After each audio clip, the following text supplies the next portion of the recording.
This background work out all right? Yeah, it's fine. I don't have anything in the. Oh, we're live, huh? Mm-hmm. Getting ready to be. Yeah, we're live now. This background work out all right? Yeah, it's fine. I don't have anything in the. Oh, we're... Just mute. There.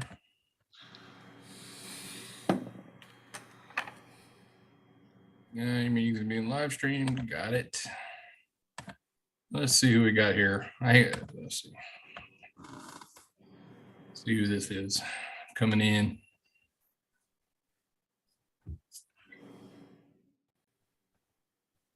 No video.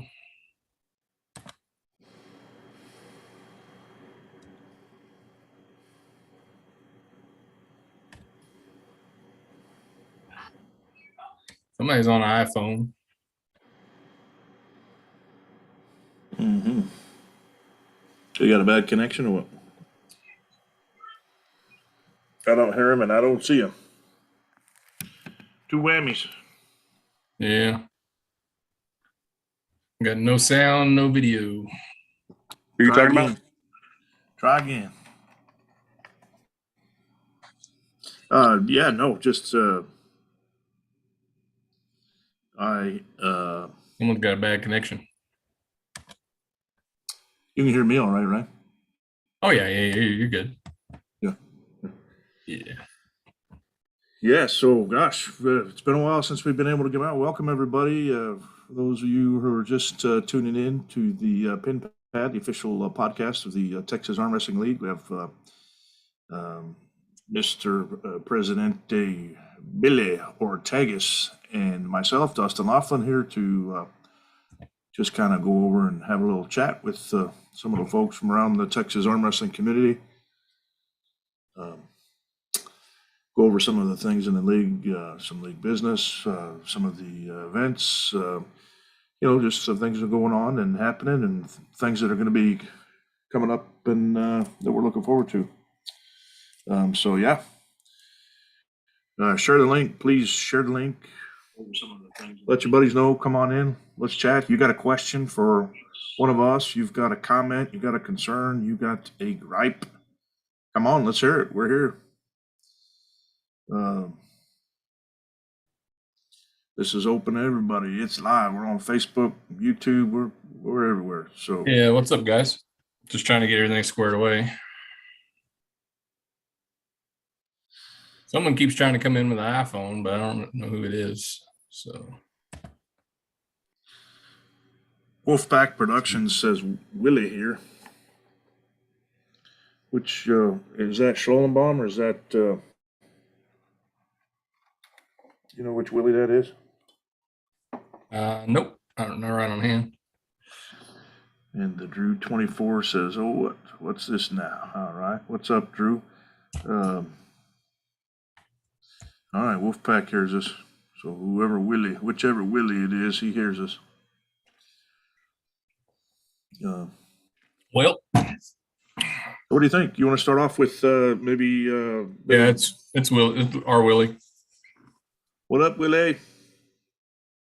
You want to start off with a few things before we start getting anybody in here? You got anything? Yeah. We just can continue on. Just keep going. Yeah. See who comes in. I need to share the link here. You and I have been chit-chatting good for a while here, so hopefully we don't miss something that's important. But yeah, so I guess first and foremost, pressing matter coming up. We have the Eastern Region Qualifier coming up. Kind of a big deal, I would say.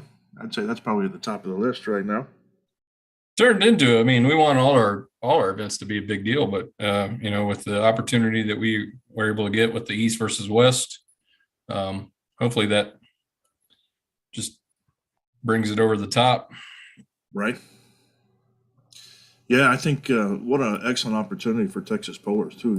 To just be able to have a qualifier to potentially go poll. Against an international opponent, on a very big stage, right? Well, it's one leg of the journey. So it's it's a qualification to the finals.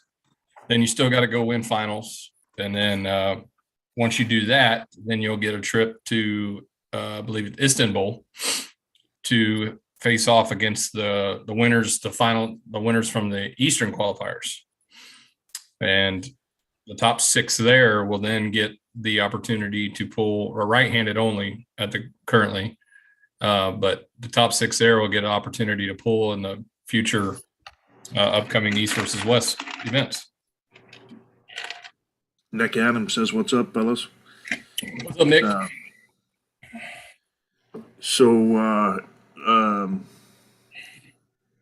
On the East versus West qualifications, kind of what's some of the particulars on that? So the entry fee setup's a little different than.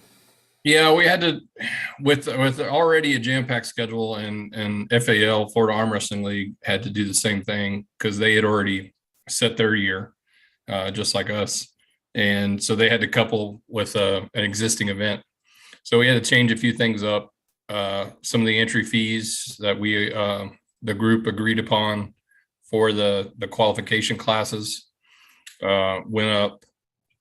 And there's a little bit of overhead that gets added to that for this opportunity. There's going to be payouts in the finals for the winners there. So that creates a little bit of overhead, that each qualifier has to send in, so that the top 6 out of there,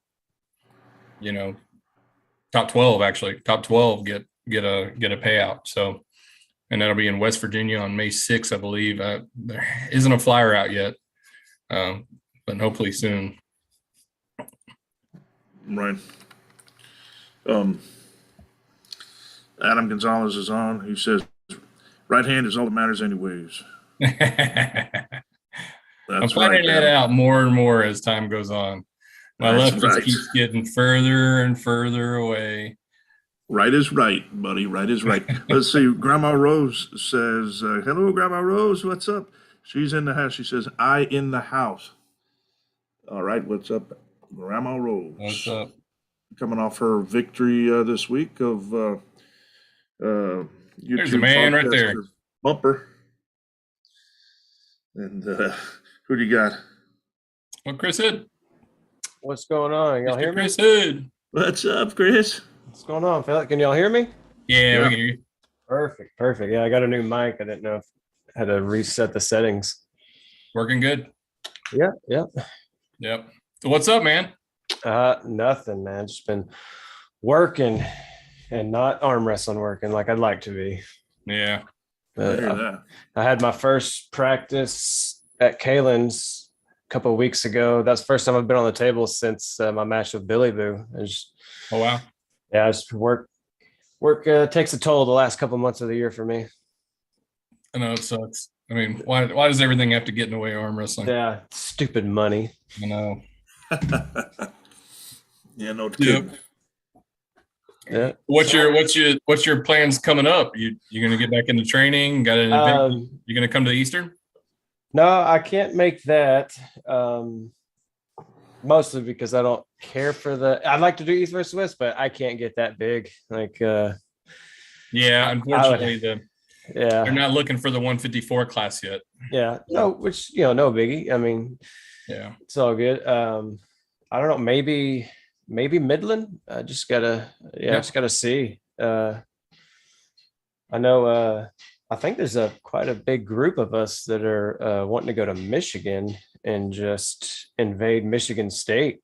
You know, I want to say there's close to 10 of us that are thinking about going up there. And when is that again? I believe it's June or July. Yeah, I think that sounds right. Yeah, it's one of the two. They even go down to, I believe it's the 143 weight class for a state title. Yeah. I thought that was pretty nuts, and I'm probably crazier because I'm contemplating on dropping down to that just to get out of Kalen's class, split us up a little bit. He's talking about going as well, so it'd be our luck that we draw each other first. Right. Go all the way to Michigan, and I'm pulling my training partner. Yeah. But yeah, there's I think like Danny and Anthony, me, Kaylin, Nick Adams, a bunch of us we're really considered going up there Yeah. this year. Yeah, it's a good tournament, and of course they got the gorillas, so everybody's Yeah, everybody's want. I mean, you yeah. can't walk away from a gorilla trophy like that. Those are pretty sick. I'm working. I mean, we're gonna get something. We're gonna get something for Texas. Nice. You know, we got some stuff in the works, and we're gonna get something like a Texas bull or something like that. And Nice. Yeah, just more. I mean, it's unique. You know, that's. Yes. I mean, it's what it comes down to. It doesn't matter how big it is, how flashy it is. It's unique. You know. Yeah. So I mean, for me, anyways, that's what it's all about. You know, it's something unique that I think is pretty cool. We got some different concepts and stuff that we've been toying around with, and you know, like with 3D printing blowing up right now, it's sky's the limit. I mean, right. You can do anything with these printers, you know. And like I was looking the other day, and we may end up doing it, but I was looking the other day that a guy can do a Thanos gauntlet that you can wear. Like you can put your hand in it. Oh, that's What's neat. going on, guys? Yeah. There's Willie. What's up, Willie? What's going on? And actually that was Derek Overby. He's got a buddy that does that stuff, and I guess he's already done a few of them. So it looks, I mean, it's a full size gauntlet, and you can put your hand in it, and wow, that's nuts. He paints it and all that kind of stuff, and that might be something for a round robin or something like that in the future. Yeah, round robin, or if you do it overall at Texas State, yeah, that'd be something. Yeah, but those things are in the works right now. We're just coming up with concepts and figuring out how to get them done. Right on. What's up, Joel? Derek's in the house. Yeah, Derek. Speaking of Derek, Derek's in the house. Yep. Joel Cagle. I still don't know who this iPhone is. I can't get in. Yeah, I'm not sure why you still have him there. I don't know. I'm gonna kick him here in just a minute, I guess. But there's no audio, no video. It's me. Excited, guys, about I'm eating dinner. Oh, is that Marcus? There he is. Yeah. Hey, I'm what's up, eating my Marcus? dinner. Finally came in. Okay, Yeah. I just want to make sure so you do have connection. All right, I won't kick you. Yeah, no, I'm not. I'm just creeping. Cool. Well, finish eating. Can't interrupt a meal. Yeah. So the Eastern's gonna be something, man. It's it's a change of pace. Like me and Dustin were just talking a minute ago. The entry fees. There's a group of us, all the promoters that are hosting the qualifiers, and the $50 entry was agreed upon on that one. And I think primarily with that was because everybody was going to have to throw an additional tournament. So to be able to provide the overhead for the finals, I think that was the easiest way to get there in their minds. So, but that's just to specify, just for those participants who are looking to participate. That'll only be for the qualification class. I think Chris, you were asking about that. Yes. Yeah. I was just curious as to, like, I didn't know if it was strictly East versus West, or if this was going to be a new TAL. So thing across the board. I did increase the amateur classes to $30, which is only a $5 hike than usual, and then the non-qualification classes to $40. Then just the East versus West classes will be $50. And then that'll be for just this tournament only. And then we'll go right back to our 25 as normal, for the rest of this year. Right on. Yeah. So, luckily, we were able to accommodate that. I was a little bit worried that I wasn't going to be able to accommodate the East versus West deal, and I was going to have to give it up. So, yeah. Thank God, we got some really good sponsors that came in last minute, and are going to help out with that a lot. So, yeah, I'm glad we're getting the opportunity. Yeah, I mean, it could have went to Louisiana, Oklahoma, and I was like, I don't want to send it there. I don't want to do it. So, and just to clarify, it's the 198 and the 220. So the 220, no. Oh, okay. So the East versus West classes are 170, 200, 240, and 240 and up. So three of them match up pretty good. So the 198s will be a qualification class, and the 242s will be a qualification class, and then the supers will. Now the 176, we went ahead and left it at 176. So the only kicker with that one is whoever the top two in that class are going to have to get down to 170 for the finals if they travel. So that's kind of the only kind of weird variable there is it'll have, I mean, the true 176s will have to come out and hopefully take it. And not some guy that walks around at, 195 pounds cutting to 176. Yeah. I'm trying to think of as far as in the top 10 76s, as far as who has to make that drastic of a cut to make just 76s. I think maybe Ian. Yeah, but last I heard, he was pretty thick at the last roundup. Yeah, Ian usually has these, but I think for guys like Ian, I think just a start cutting earlier naturally, and and stuff like that. And I think it's possible to do the same cut, but just be a few pounds lighter when you start it. Yeah, I think Ian's enough of an athlete, and his weight fluctuates enough that he could get down to 170. Absolutely, Yeah. I think he could. I don't think he wants to, but I think he could. right. Welcome, Grandma Rose. Welcome. Hello. I wonder, is there any out of state big names that you know of that are coming to the East versus West? So that's kind of the thing. It's been a little quiet out there with even the other ones that I've seen. And I don't know why that is. Either one, they're not coming. Nobody's going to travel, and it's just going to be a regular Texas tournament. Or they're just not saying they're coming because they don't want anyone to tell to anybody know. they're being there. Yeah. So I'm sure there's going to be some heavy hitters coming, guys, for sure. Oh yeah. I think so. I noticed Andre made a comment early on. Asking where, all right, Lucian. Andre Sharkovich made a comment early on and kind of inquiring where it was going to be and stuff like that. But then there was like nothing after that. So where all is it in the U.S.? Like, is it just Texas? Like that's it, or is there other qualifiers? No, there's 6 in the U.S. Oh, okay. One in Canada and one in Brazil. So those are your Western qualifiers. Then they're having multiple Eastern. They have like another equivalent of the Eastern qualifiers and all that. I think they're doing some in like Italy and stuff like that. But first one up is Florida. Oh, okay. On February 4th, I believe. Then February 18th is ours. I have to look up the dates on the other ones, but we got Florida, Texas, Indiana, New York, Washington, and California. Okay, so yeah, it's spread out pretty good then. Yeah, so Derek Smith is hosting the California one at Grinder Gym with I think Dave Depew. I think that's going to be an existing tournament too or something. But Tim Talmadge is holding the one in Washington. Cobra Rhodes is holding the one in Indiana. Paul Lynn and James Reed are holding the one in New York. And of course, Chance and Brandon and them are holding the one in Florida with Florida Arm Wrestling League. Ben Bledsoe says Vancouver, Washington, March 3rd.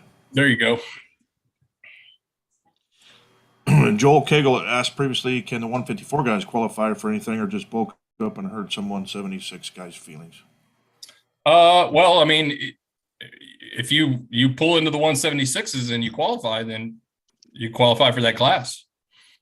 You just no 154 class. You know what I mean? So you're going to be, if you advance on to the finals, you're going to be knocking on some other 176s when you get to the finals. And then if you happen to take that and go to Istanbul, then, you're going to be competing against the 170 pounders. Joel. Yeah, I mean, anybody's free. Anybody that can make the weights to the 154s, if they want to qualify, they just got to pull up in the 176 class. Yeah, Joel, I see this being a gravy train weight class for you because you walk around 165, and then so you got 5 pounds to bulk up just to make 170. And the fact that you can go up to 76 until Instable, I mean, that's gravy train for you, bud. Yeah. I see it. I'm gonna try to convince Ryan Carter to go down to the 200. I think he would have a really good chance, really, on beating showing up and really making a statement for us in Texas. He's well below 220, isn't he? Or is he like 210, 215? Like he doesn't have to cut, Yeah. does he? No, Yeah, if he doesn't eat and really hit the gym hard, he won't be at 220. If he doesn't eat and stuff, he'll be around 200. He's just has a high metabolism like that, I guess. Yeah, host. Yeah. Okay. I mean, he's already dangerous at 220, you know? Oh yeah. I mean, there would be nobody walking around with his stature at 200 pounds. Just nobody. So He'd definitely be a good representative. that's kind of the weird thing. So we're gonna see, we'll see who kind of makes some moves because you got guys that are in the 220 classes. If they want to try to qualify, they're gonna have to pull the 242s. So the 240, those classes could get real lopsided. Might miss some out of the 220 and get Lucian. And then get some into the 242s. So it could be bigger classes in those qualifying classes. But the good thing about it is, hey, you still get all the other perks. So even if you got a light 220 class and you win, you get your free entry to Texas State, and all that kind of stuff. And so. No, I'm sure most of us were gonna come anyway, regardless, so this is the first one that's close to us in a while, well, closer to Houston, Yeah. So we're excited about and that conversation goes around quite a bit, and it's just naturally, Texas State, yeah, it was off to the further to the east by a little bit. You're right. But we had the Conroe qualifier. That's a little bit north of Houston and stuff like that. And then with Texas State being in the east, the east didn't get a qualifier that year, and that's just the rotation. So like the first year we did Texas State and the Southern and San Antonio the South didn't get a qualifier that year. So moving Central is not going to get one this year because Central will have State, and then we'll move over to the North and and so on, the Western, and they won't have qualifiers the year they hold State. So there's going to be a gap there, and stuff. But luckily, we brought Cody Haig on, and he was able to secure a venue. Houston's tough. I mean, it really is. It's not. I don't think it's quite as easy as finding an indoor venue with the amount of space that you would need. Is on the interior of Houston. The closer you get, the more just cramped it gets, and everybody's got outdoor. There's a lot of outdoor accommodations, but nothing that can really hold, if you had 150, 200 people, it's tough.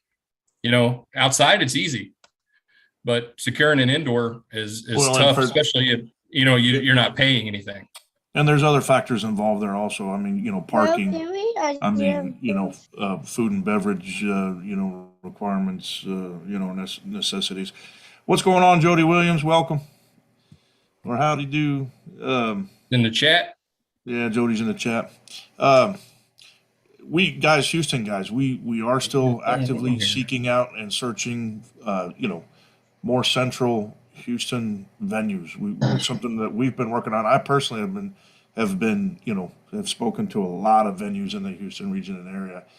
And some of them check a lot of the boxes. What's important to us is that we get as many of those boxes checked as we can. Stop, boy. To make sure to meet all the needs of the pullers, to have a successful event.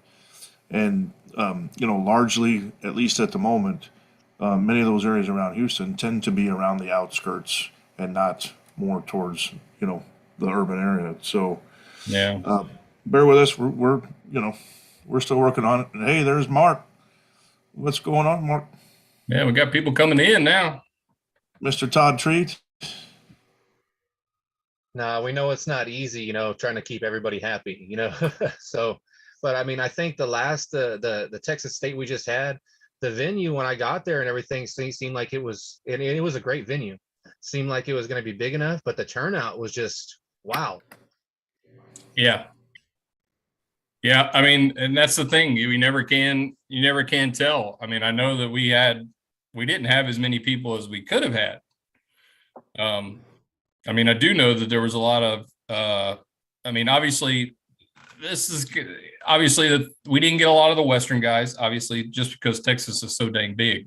It's a day's travel to go from one end to the other.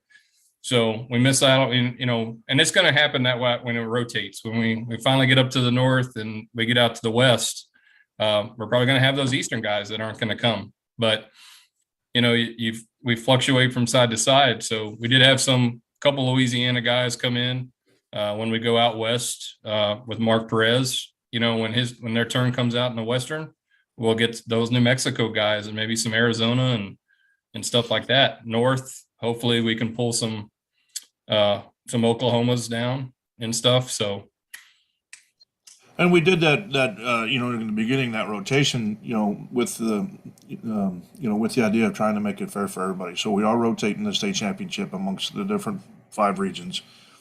There's a case to be made for centralizing it at one point or at some point, and then everybody has to go, this way you don't have to go all the way across the state. You just have to at least go, maybe halfway across the state. But I don't know. Let us know your thoughts on that, guys. If you've got input on that, shoot us a message or let us know. Because it's a challenge sometimes coming up with all these different venues and within the time constraints and. Look, I mean, outdoor venues are always available. That's the thing with arm wrestling. They don't take up the primary seating of a restaurant or venue, but it's a shot in the dark.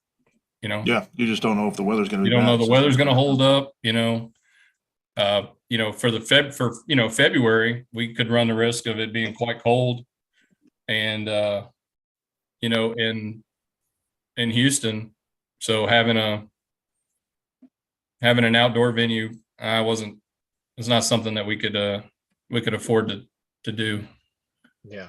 But no, I mean, the powder keg, I think, like I think Joel said, the powder keg was awesome. Yeah. Outdoor venues are great. I mean, it looked like a great venue. And if the stars align, then hey, it's all good. No, we've Speaking had some of, tournaments where it was cold and it was kind of brutal. Your arm's not warm, you're just shivering, but I mean, as far as outdoor venues go, I actually really like that AW 3 or whatever, the one where I pulled. I think I pulled Cullen at that one. It was actually pretty nice and it was covered. I don't know if y'all saw it. Yeah. Yeah. Yeah, the powder keg. Oh, okay. That you're talking about the same place. Okay, yeah. Speaking of events coming up, Mark, what do you have going right after the Eastern? Not 30 days. We're going to have the Western coming up, the Western qualifier. We're going to make everybody travel out west to Midland, just like we were talking about. But not that bad. People, it's not very far. It's about 5 hours, 4 to 5 hours from every major Texas city, looking at El Paso, Lubbock, Dallas, San Antonio, and Austin. It's about a 5-hour drive from each of those. So, a bit of a drive, but still not too bad. You can make it in, just a half a day and still be fresh enough to pull. Yeah. But it's on the interstate. Don't have a lot to do. What was that? I said it's on the interstate and there's an airport there. So, Yeah, there's an airport. But you guys make running tournaments easy. I mean, we bring in a whole crew. I'm used to being somewhat of a one-man show out here, but with Texas Arm Wrestling League, it's a big group effort, and it makes running tournaments really easy. I mean, we've got awards set up, and I mean, the awards look fantastic this year. We've got all the signage, we've got the media. It's a great deal. So you can go out to any tournament all around the state of Texas, and you're going to find the same thing: a good production quality and smoothly ran tournaments. Yeah, we're definitely getting there. I mean, of course, you've been running events for years, and some of us haven't had that opportunity and stuff like that. But I think that things are starting to mesh well, and with all of our events, that we can kind of create that standard, like we already kind of know going forward. All right, we're going to be able to do this, do that, and all that. And of course, it is a team effort. I mean, it takes all of us, or as many of us as we can get, And Yeah, I think we do have the team's still not big enough. Texas is huge. Yeah. Yeah, it is. 32 million people here plus, right? Lot. Yeah, So- Mark, we appreciate you, and I definitely appreciate your practice flyers. You have the best practice flyers in the business.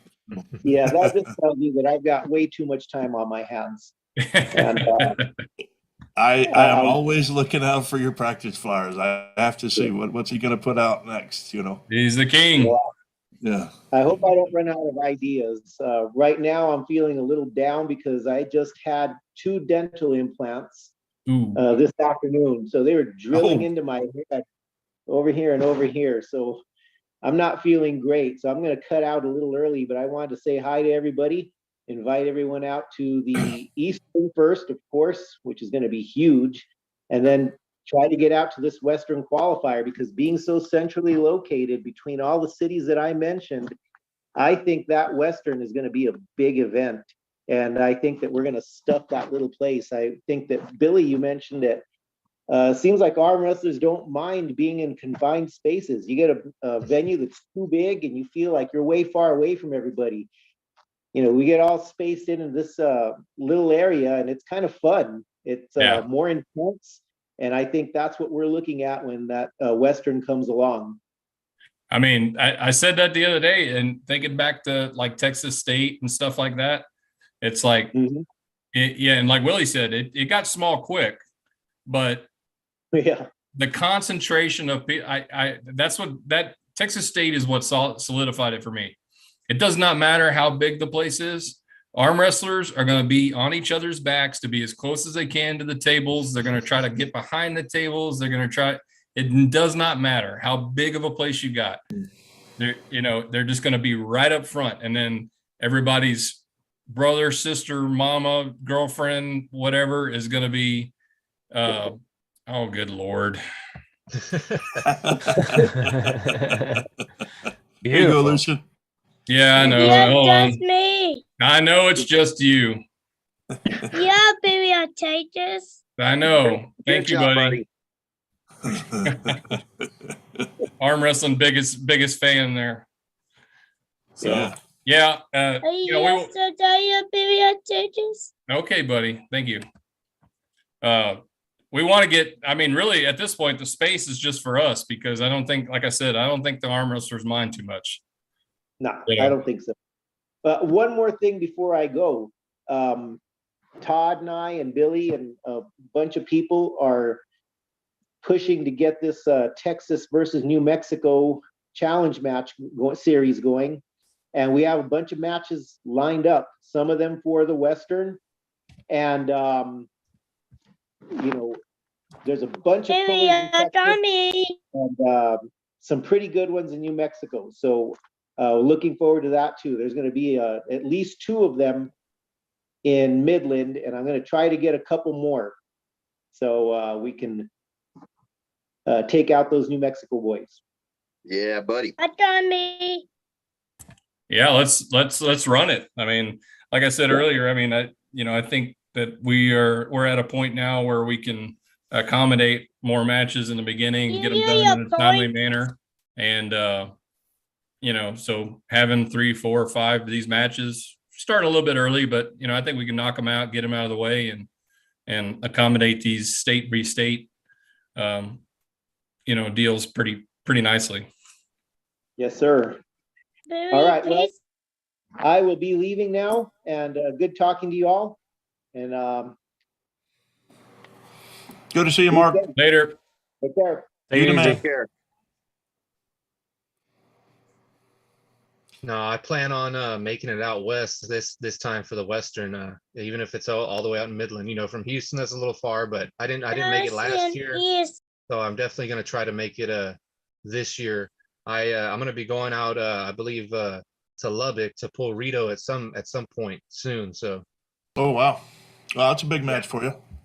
yes, Yeah, sir. we need to get that solidified. And I'm working on Rito, so just got to figure out when he's ready, and we'll get y'all two linked up, and it's gonna be a hell of a match. Awesome. I can't wait. Nice. Hey, just convince him to pull left, man, and then I'll be really happy. Yeah, I'll do my best. All right. So, all right. So what else? So let's see. Well, we kind of knocked out some things about the, I guess, East versus West, the Eastern, a little bit on the Western. Todd, yours, let's see, y'all's is coming up after Western, right? What's on the schedule there? I don't have it in front of me. Ours isn't till August, so it's a little ways away. Oh, August. Oh, But okay. yeah, I mean, as of right now, everything's on track. We got the same venue. That venue was awesome last time. Had the TVs throughout the venue. We were all packed in. No matter where you were at, you were able to see the action because the stage cameras and whatnot. We're gonna have some badass hotel rates again. $69 for a extended stay, oversized extended stay suite, and just some of these Texas versus New Mexico matches, and then one hell of a tournament. We I think we set the bar last year with how smooth that tournament ran. It was just amazingly fast and efficient, and it showed us what we were capable of doing. And we we could have had more matches to start, but we didn't need to. But it was a hell of an event, and I look forward to this year all of them being like that. Yeah, it sure was a great event. Yeah. Adam Gonzalez says Frank was trying to set up a match with me in versus a New Mexico guy. Still hope that goes through for that Midland tournament. So maybe get with Adam Gonzalez on that. ADS Global says looking forward to the Eastern qualifiers. ADS Global, not sure who that is. Her and I party with Austin. That's D Woody. Okay. Yep. Oh, there he is. I can see. We got to that. get some of those Austin boys into that New Mexico. Are we lacking anything right now, Todd, as far as any New Mexico guys that don't have a match that are wanting one? We're running out of New Mexico pullers to match up to our Texas guys. So Wow. some of them we're going to have to double up with. Nate McAllen's probably going to have a couple matches. Unfortunately, Scott Dodd Jr., he stepped back to focus on some things at home this next year. So, but I mean, they have plenty of guys that are going to travel as a team to some of our events. So, I'm going to try to get a team of folks to go out to New Mexico and help support Mark in some of his events as well, since those guys are coming to ours. Yeah. But yeah. Yeah. It'd be good to do. It'd be good to try to get out there and in New Mexico and support those events as well. One thing too to throw out. They do have some good pullers, so we gotta show up and show out. Yep. One little quick thing here to kind of throw out off that topic there is because it is January and it is time to start getting our nominations in for the Texas Hall of Fame, not to be confused with the Rookie of the Year. We need Hall of Fame nominations. So if you have a nomination for the Hall of Fame, please message me, message Billy, let us know, or your directors, and let us know. Can they be who should be next? Can they be current pullers, or do they have to be like retired per se? Currently, the way our thoughts on that, and we don't have an actual base on full on rule set for this, but currently we don't. I was just curious, or like have Don't to be think at least that's- in a at least be in a master's or grandmaster's class to be nominated or something of age, of a certain age, I guess, to be considered a Hall of Famer.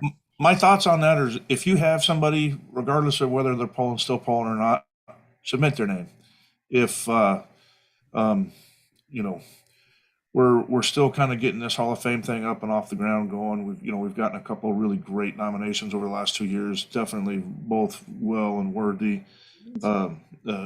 members. They're going to help also kind of sort of guide and shape the direction of the Texas Arm Wrestling Hall of Fame as well. With the TAL, and so we'll be having some more structure moving forward. But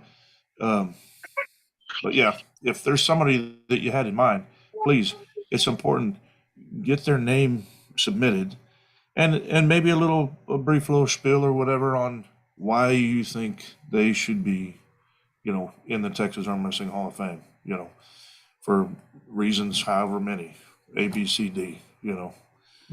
Is there anyway? Do we need to message one of y'all, or can we just shout it out right now? Yeah, there is a nomination form. I know Billy will be updating that and getting that back out soon. If you have the old one, you can find the old copy on it. Just change the date on it, or I'll be just posting. I'll post the new. Yeah. Yeah, I get it updated. Or just message me. But the thing is, so we have to start working on those because it takes time. We have to sort through nominations. The directors go through them, and then, like I said, we're going to have the current inductees involved in this selection process as well. And then there has to be time for the artists, because how we do at this time anyway, we're doing these custom drawings for the inductees.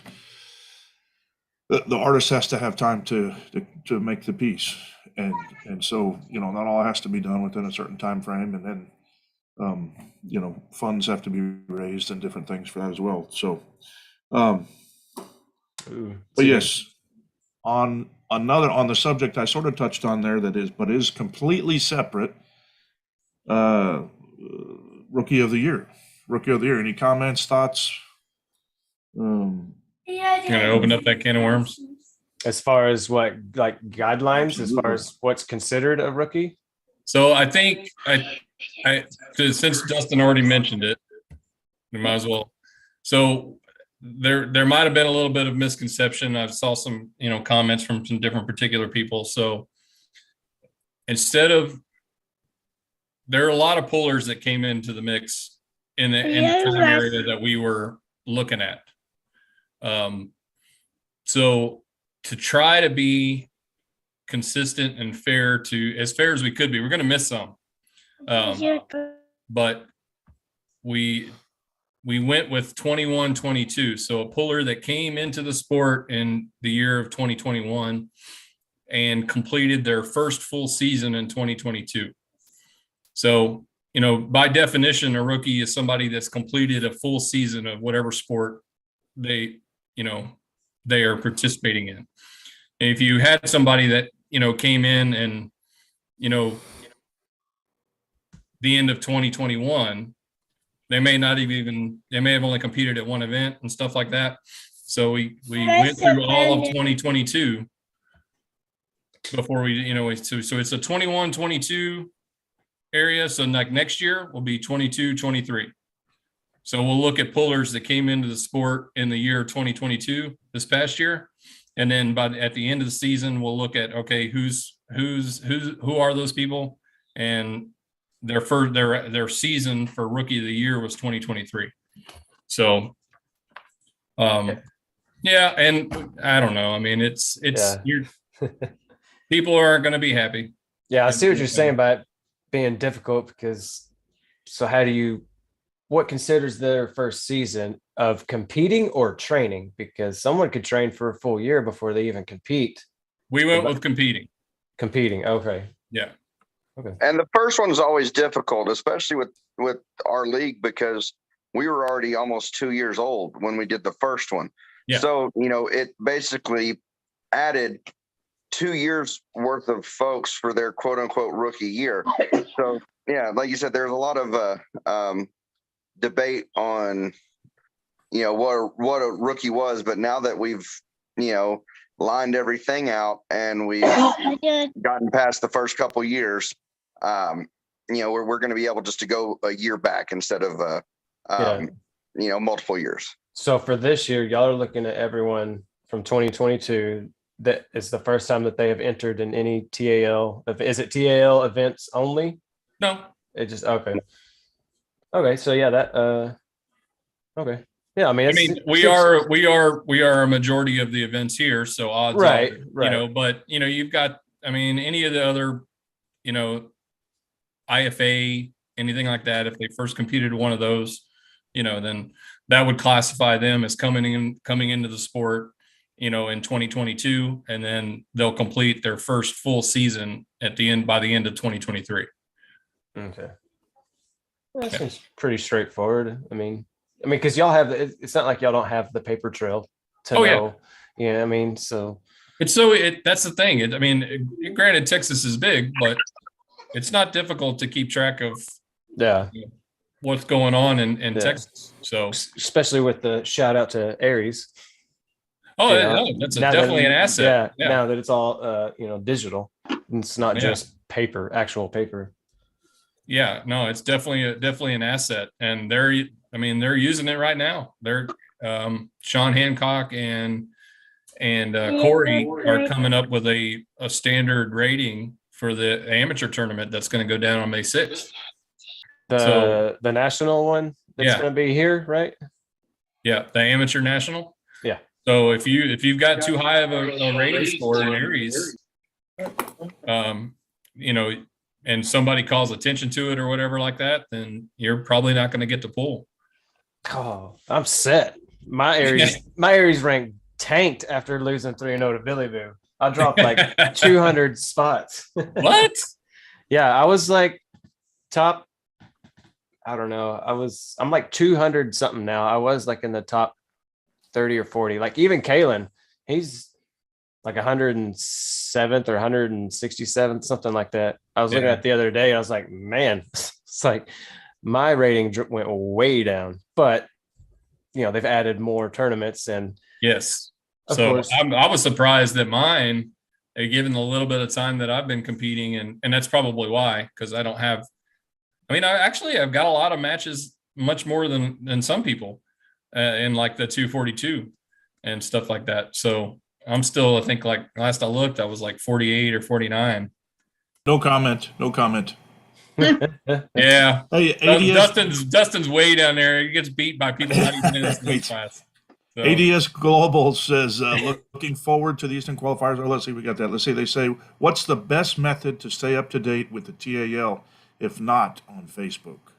I thought that was a good question, because I was like, I have no clue. I got one. Get in touch with your local director or one of the local clubs. The team leader of those clubs, or one of the directors or co-directors, or even the coordinators will be able to, fill in the gaps. That'd be my answer. Yeah, I'd say that. I don't have a better one. Antonio Silva, let's see. What about, so we do a little bit on Instagram. I'm still working on kind of, picking that up a little bit on Instagram. And maybe Antonio, what do you want? What are you looking for? How are you wanting to? Billy, are you okay? Like, are you? Hey, buddy. Are you wanting to be in touch with the TAL, or how so? That's what I get. Adam Gonzalez says, let's get Grandma Rose in that Hall of Fame. You okay? All right. And Josh Rivera says, Willie is the best. You have a fan club on, Willie? You okay, Billy? I'm okay, buddy.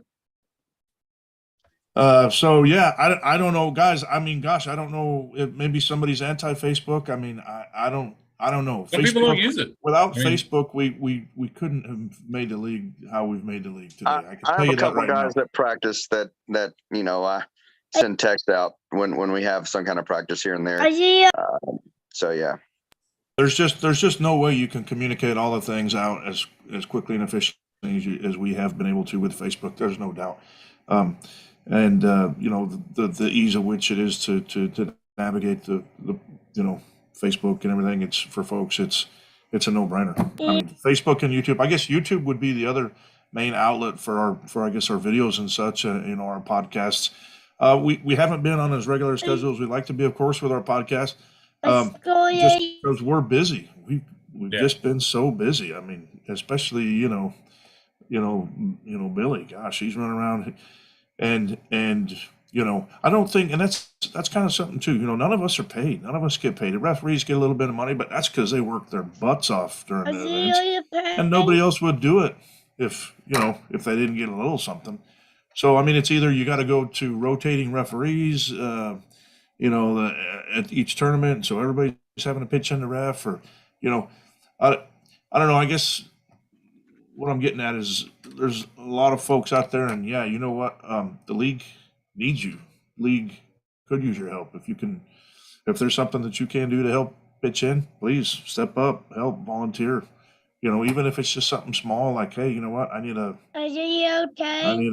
flyer made, or I need whatever. Or sometimes it's just funds. Sometimes it's literally just a lack of funds, or we could actually do something, something different. Hats. That's a big one. We've got some hats, I think, on order coming up, but that's been a thing for a long time. And it's just, the main thing is there hasn't really been a budget for it yet, Well, I mean, we do. I mean, that's the thing. Our Texas State is it's a good overhead to try to make up through the year, and stuff like that. So it doesn't leave a lot of room for excess funds for doing, stuff like that. When we do have it, we can do it, but we also need to get more tables. We need to get more tables positioned out in the state and stuff. That way we're not having to transport 4 and 5 tables every event, stuff like that. So we're getting there. I mean, it's coming along, but it's something that is definitely a work in progress. Absolutely. Yeah, and we've got, as I understand it, Billy, we have already, in just our short time, gotten at least, what do we have, at least 2 or 1 in each region table? Well, I mean, as far as TAL goes, there's 1 there. We don't have anything in the East. So we've got one in the Central. We've got one in the West. I don't think we have one in the North yet. No, I have my personal one, my personal combat, but yeah.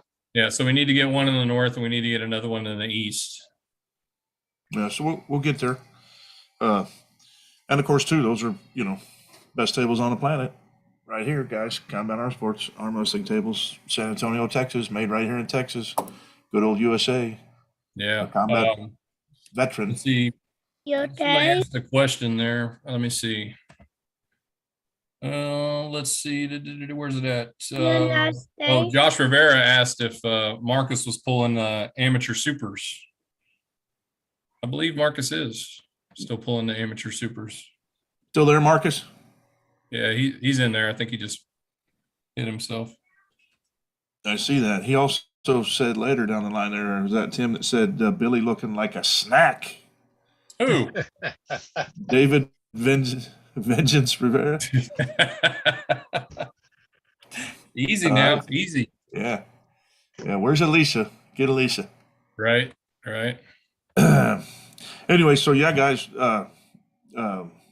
things are going well. But yes, the league is, definitely something that's that needs your input, needs your help, needs your assistance. So yeah, when possible, please help out any way you can. Yeah. What else is going on? As long as we haven't had a podcast, you think we'd have hours and hours and hours to chat about? I'm sure there is. There's a lot to talk about. We didn't really touch on what I was getting at with the rookie of the year nomination. Carry that on. I wanted to just and I don't have the list handy with me, but I know from the South, and Todd, maybe you can help me with this. So we had Big Mac represented the Rookie of the Year for the Southern region. Super excited about that. It was a very close one, man. That was a tough one. We had some good nominations in the South. A couple of them that made it a real tough challenge to come down to. But I think, Big Mac represents well coming back too from serious injury, and sticking with the sport and already back in and winning, events. We look forward to following his career in the sport, and I'm super excited about that. Todd, remind me who was y'all's Rookie of the Year? It was a guy out of Snyder. His name was Adam, and he's going to kill me if I get his name wrong. Apodaca, I believe. Oh, okay, yeah. Oh no, sorry, Alcala. The other name was someone that was in the club that moved over to New Mexico. So no, Alcala. And then let's see, did we lose Billy? He stepped away. I should have pulled this list up, and I just don't have it here with me right now. But anyway, I think it's kind of a fun thing to be able to recognize those. No, guys, it doesn't mean they're the greatest arm wrestler, to ever live and ever is going to be to come out of it. I mean, this was just something that we thought would be fun to help, sort of promote some newer pullers in the state, give somebody a little something to maybe kind of shoot for, to help also, bring in, when we bring in a new puller, hey man, if you do really good this year, you could be Rookie of the Year, it's just some positivities. It's not something to be bringing up a whole bunch of negativities on. It seemed like there was quite a bit of, some negativity that was brought up from that, and you're going to get negative stuff on everything. I get it. But the thing is, overall, I think it was a really good thing to recognize some of their achievements, some of their efforts. A Billy, lot of the input came after the fact for, what we had out east, unfortunately. So, if there's that much push beforehand for someone, that makes the nominations or the selectee from the nominations that much easier. Doing it after the fact, after we've made the decision on that, it kind of, we can't really go back and say, oh, no, sorry, we're not going to pull a Steve Harvey on this one. So. Yeah. Well, and nominations are one thing too, but then too, when it comes down to the deciding factor, it's it's not based on popular vote. We don't do that. Right. In fact, there were more factors than just performance that went into that, and I think that's the thing that a lot of folks didn't see, that it was more than just straight up performance from an individual that ended up getting the vote over there. So yeah, I won't absolutely. dig too far into that because we don't want to stir up a hornet's nest, of course. Well, no, and I'm not looking to stir up that hornet's nest by any means. I just, it's it is what it is, and I'm happy with the list that was produced, and I think there was some, there was some good recognition that went out there, and I think it's a fun, good thing for what I think this next year, it's definitely going to be more reflective of the teams that the individuals came from for Rookie of the Year. If you have a star coming up, get your team behind them, push them as hard as you can, and if that new rookie teammate shines, then it's going to be a reflection of that whole team, not just of thoughts of individuals. So sure, absolutely. No, I think it's a really great idea, guys. With the Rookie of the Year, definitely when you're an amateur and you're starting out like that, confidence is such a big issue. I know it helped me. We didn't have it when I was started pulling, but everybody in my team, Lindley, James, everybody, always giving me a pat on the back and telling me how good I was doing. That's what really drove me to continue to be in the sport, and I think we really need that. Yeah. No, definitely. I mean, and no doubt, like we're going to miss some people. There were going to be some people that came in that were great before we decided to do this. And unfortunately we're just going to miss some people, but we got to start somewhere. And, one of the things that I wanted to do with this was allow each one of the region directors to select their rookie of the years. So I gave little input, and then I allowed the region directors to select from their nominees, and I think I'm with them, every one of them on it. I think the list was a solid list, and yeah, it could have gone different ways. It could have.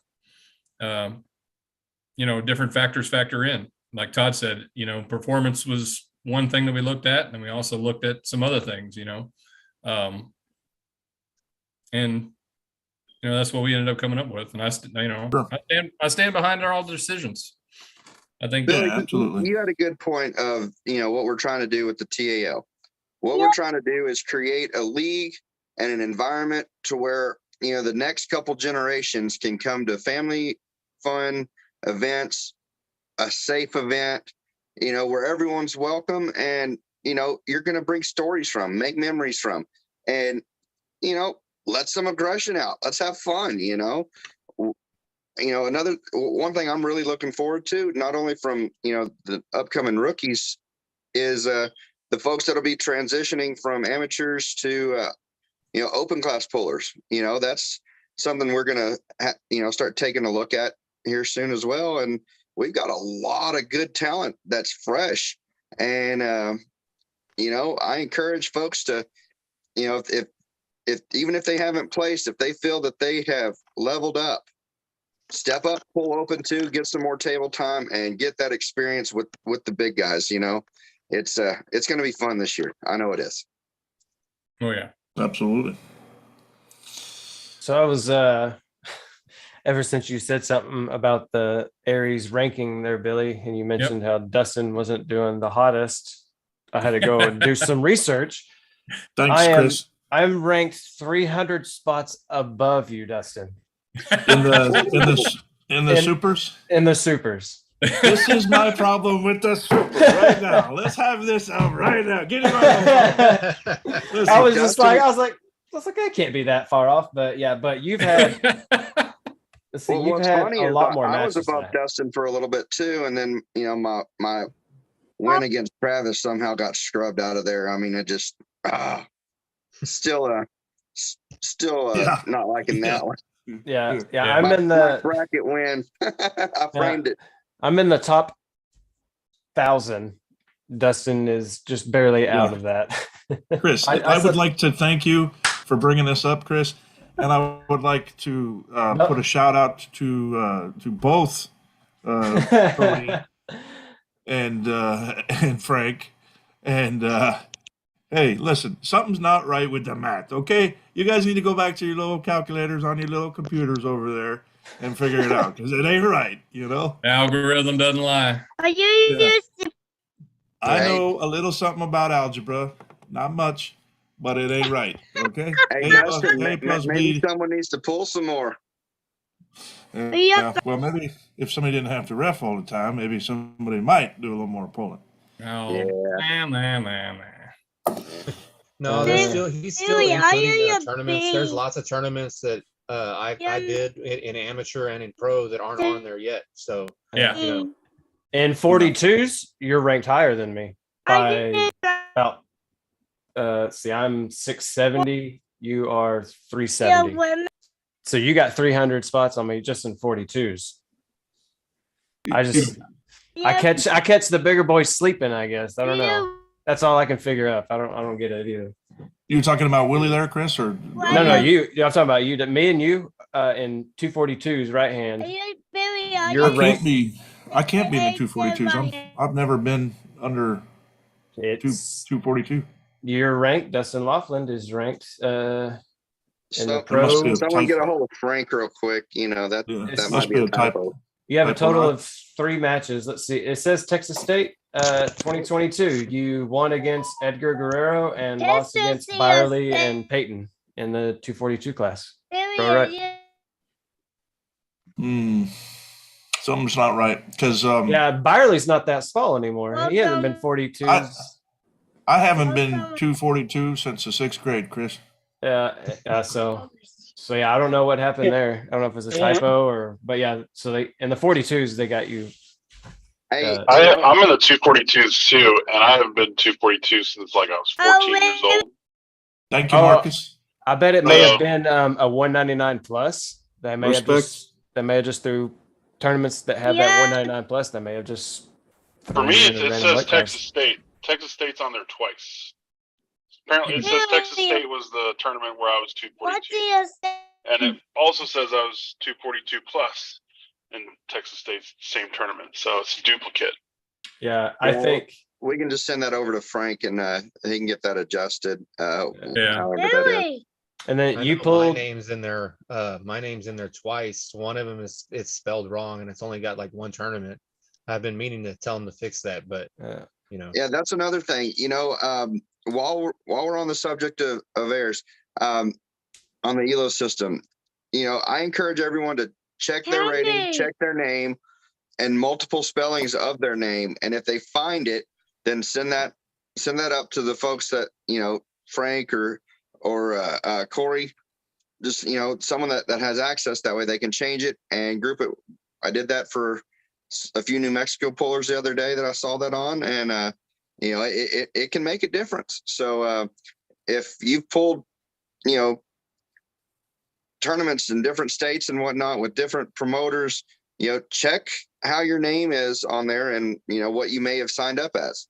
So, and, you know, we want everyone to be condensed into their proper spot, and that's the only way it's going to be more accurate. Yeah, good point. They're doing things every day with it. I mean, they're upgrading and tweaking it and all that every day. You know, I don't know if you follow it, but Corey's been running some mock brackets and stuff like that recently. So, I mean, they got big plans for it, and they're tweaking it and refining it as time goes on. So, I'm loving the comment section on those too. Yeah. Hey, why am I not here? Why am I not there? I know I beat this person. I know I beat this person. And it's not a matter of if you've beat them or when you've beat them. You know, they're still loading brackets in from events from forever ago. You know, some even before 2015. Yeah, what was it? Denise, she said that she just mailed Corey 11 pounds worth of brackets. Like, like that's more than a ream of paper that is going. And some of TALs are still getting in there. Some of Marks are still getting in there. You know, I mean, it's once, you know, the more they get, you know, we had a saying in the Navy, shit in, shit out. You know, what you put in is what you're going to get out of it. So, you know, that's another thing to the promoters. If you have something, send it in. Yeah, because if they start going back to like the early teens, like you're saying, like my supers ELO is left hand is going to go really high. Because the pre-COVID events that'll come in are going to make a big difference. So yeah, like I would say I'll go up in supers in the mid to early teens, left-handed, because that was back before sitting was a super, and I was giving Robbie a good run for his money left-handed. Never got to lock up with Lindley back in the day, but yeah, it's going to be weird because when they do the early teens, like there's going to be like Danny, all them guys that have been around for 10 plus years, like you see them now and like, but yeah, like you're saying, just give it time. And it's going to go for a lot of pullers, you know, for guys that just used to be in it and then aren't anymore that are going to be put in it. Like it was California Jake Smith used to be a, you know, 165, 154 guy. Like I'm sure he'll go up there. He used to give Corey Miller. I think they've gone back and forth a little bit, but it'll be interesting. I wonder how many we know there's a few promoters that kept everything, but I wonder how many people didn't. Oh, I bet it's. I have to track down one up here in the north that used to run a lot of tournaments before Mark was running them in Lubbock. And if that gentleman has something, you know, you're going to see some names. People are going to be like, who are these people? Where'd they come from? And how did they get so high up here so quick? Well, it's not how quick they got up there. They were up there. They just haven't, you know, have had their record diminished. So a lot of old UAL guys. Like the idea. I like the idea of the system. I think once it's refined in the next couple of years, it's going to be the most accurate representation of the real true rankings, you know. Yeah. Yeah. It'll let you know where you stand, you know, competitively, you know, matches to wins to losses and stuff like that. I don't think I'm playing gatekeeper on that one. No, Yeah. I mean, you know, speaking of rankings, we've got a little, we've been continuing to have a little bit of movement on ours. You know, we got some matches pending coming up. I think Austin Jennings just challenged Jason Montgomery. So that's going to be an interesting match. Left hand, I assume. I think so. I would assume because Austin's better lefty. Yeah, old Jason's pretty stout. Definitely. I can't even concentrate with him being And speaking of the rankings, looks like you know, our number one super's getting back in the action too. So who It sounds knows? like. If someone's wanting to get Froggy in the supers, hey, you know, he's going to be there. Yeah. Yeah, Might have to get through Nick Adams first, but if he doesn't scoop a matchup, that guy's on a roll too. Yeah, he likes that low hand express. It's pretty nasty. You know, I think that's something too. There has been kind of an issue brought up with our ranking systems in that you know, there's I guess concern that there's not, you know, some matchups that getting called out some matchups not happening because the puller doesn't want to call them out for one reason or another, whether they don't have the cojones to do it, whether it's their buddy and they don't want to be a whatever, or you know, I don't know. I mean, what are you guys thinking about some of these things? Maybe you know, maybe we need to. Yeah. I'm just seeing some guys that are on the rankings that are not in that weight class anymore and haven't been for some time. And it's like, if they hold a high ranking and you're below them, nobody really wants to be the guy to call out somebody that you know isn't going to accept the match, because you know they're not going to make that weight, and then you're just like getting a free spot. That might have something to do with it. You just don't want to be that guy and have that on your weighing on your conscience, you know? One of the things, go ahead. Go ahead. Go ahead. Yeah, go ahead. No, go ahead. One of the things we've been trying to do is there are some pullers out there that aren't really competing in tournaments and stuff like that, but they will. We've talked to them and they will accept the challenge match. So it's just one of those things where, you know, we've got to weed through the list. There's going to be guys. I don't think we have too many people that are competing out of their weight class that wouldn't make it. If we do, it's not very many. Right. We had that for a little bit, but it's kind of that hasn't really came about in the last, you know, couple quarters. So yeah, I mean, if you know somebody, I mean, all you got to just let us know, and you know, I'll reach out to them and figure out what they're going to do. If they'll say they accept a match in a lower weight class and they haven't, you know, that they're not in right now, then, you know, I kind of got to leave them there until they get a call out. Well, there is a timeline. I've said it before, and I'll say it here. I want to see Dustin DeWitty pulling Ronnie Morales. Ronnie will make 198. That could be a good. Yeah, match, I don't know if, I mean, Ronnie had told me personally that he likes being 220. He does like being bigger, being thicker. It's just 98s. But I don't know if that means that he won't compete nationally at 198. You know, he may like being 220 for 198 or more nationally than Texas based at this point. And you know, I think he's going to end up being a good ambassador for the state in the 198 class or 220 class, you know, depending on where he wants to stay. Yeah, but see, what you have to remember too is that Ronnie and Dustin talk a lot.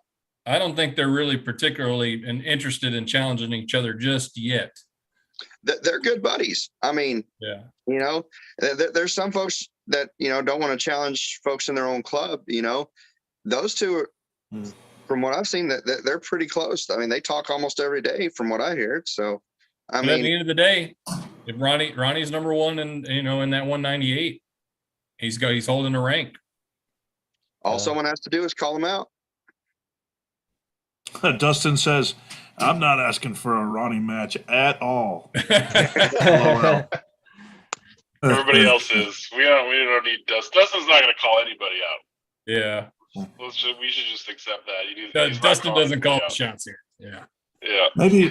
Maybe we institute, some kind of new rule of the past where it's, your team gets to nominate you for a match. So Yeah, you give volunteers.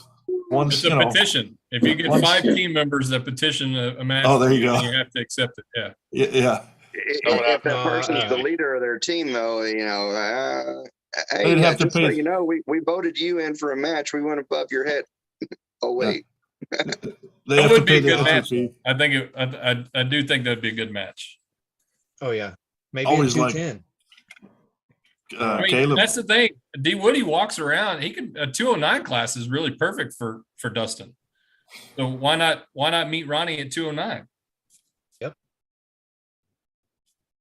If he ever wanted the match, he could do that. No, I used to be one of those guys that I didn't want to challenge anybody. I didn't want to step on anybody's toes. And I did my first challenge match. I challenged Rito. That's my first one since the ranking system. And I think I've defended my 3 or 4 times now. And I just said, you know what, sooner or later, I'm just going to have to step up and step out. And that's my advice to everybody is if you're scared, just get out there and get your feet wet. You'll be surprised. Yeah. Yeah, absolutely. Good advice. Good advice. Yeah, if anyone calls me out personally, I don't care about the money. You keep your money. You want the rank? I want to know how hungry you are. I don't want money to be a reason that you can't do it, or that be something on your mind. Like, show up to a practice tournament. I don't care. I mean, I know the top 5. There's that the payment that has to be made, but for me personally, I don't care. I want you. And you can waive it. Yeah, and that's the thing. Oh, you yeah, can waive it. So make sure that's something, guys, make sure you read through these rules, before you're going out and making your challenges or trying to go get involved, whatever, just so you understand and okay, this is, this is a must, this isn't a must, these things, because we can work around some things. And even if the ranking holder does want to receive the money, but let's say you don't have the money, well, you know what? Maybe your director or your team can help somehow come up with it. I mean, don't just think a match is out of the realm of possibility because maybe you don't have the money to do it or whatever. Well, the idea behind that too, there was a couple ideas. One, we get to a point where the top guys were going to be the guys successfully at some point defending their rank on some sort of a regular basis. So that, you take guys like, like Ryan, or for him to have to defend his rank whenever somebody called him out and then try to also prep for different tournaments that he might be going to out of state, so that's part of it. It's like, if TAL is going to require you to defend that rank, then, there's some different things there, and we want that. But then also too, we just don't want a random guy thinking that, I think I'm ready now, randomly challenging the top guy, just to see where he's at. If you want to pull Robbie Burnett just to see where you're at, well, you might need to pay $300 to do it. So yeah, it's just like what I did with Billy Boo. I mean, as soon as I got in the 54s last year, I luckily got Orlando's spot, and at that time, I didn't know about the money. I had called him out, and I didn't know about it, and I told him straight up, I was like, "Hey, man," I was like, "If you're wanting this money, I was like, I can get it to you, but I don't have it right now." And he waived it. And so ever since then, I was like, that's what I'm going to do from now. If anybody calls me out, I don't care about the money. You're going to be out of gas money because, I'm going to make you come to me or a tournament close to me. That's the only thing. And that's one thing I think that some folks have lost sight of, that if you are the challenger, it is your responsibility to, either one, talk with the rank holder to come up with a plan to meet in the middle, or 2, go to that person. Some people might not like it, but unfortunately, that's the power of the rank. We have to draw a line somewhere. Yep. You know? And there's a form now, right? As I understand, Billy has developed a form for every rankings match, right? That gets filled out, or is that just for super matches? Yep. Well, it's for challenge matches, ranking matches. It's to cover all the bases. Who's going to ref? What weight is it? Is it right-handed, left-handed? How many? How many rounds are we going? This way, it's on paper as what was agreed on. There's Yep. no, disputing it. It's down. You can refer back to it. Yeah. And so I don't. Anyway, all in all, I think our ranking systems is pretty solid. Here in at the TAL, and of course, we're always looking for ways to try to improve it and try to make sure it's what's best for for the pullers. Recruitment's been large on my mind. We kind of had a little bit of time off there with no tournaments in November and December and kind of this first part of January and all of January. So now, did I get as much done as I wanted to get done? Absolutely not. But I did get an opportunity to get out to quite a few different locales to knock out some small recruiting events. And I'll say this: it's not easy to recruit people, into the sport, but it is doable. It just takes persistence and getting the word out. I would personally ask all of y'all, please make sure whenever possible that you're sharing the brand, you're sharing the league, you're sharing the sport in any way that you can. Social media is a big one, of course. And we have Angel on. What's up, Angel? What's going on? Are you a little bit dark in the room there? We can't quite see you, but that's better a little. But yeah, so please, I think when we have newer folks come in, of course, first and foremost, the most important thing is make sure they're taught safety, and they can get in with a club that can show them how to pull. The exact opposite of Willie Schoenbaum. I'm just kidding, Willie. I'm just kidding.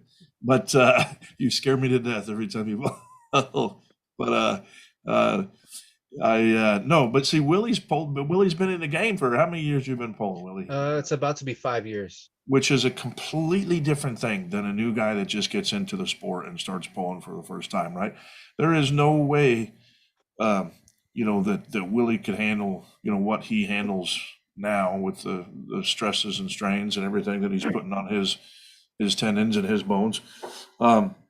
So anyway, but getting back to that, yes, recruitment is still hot and heavy.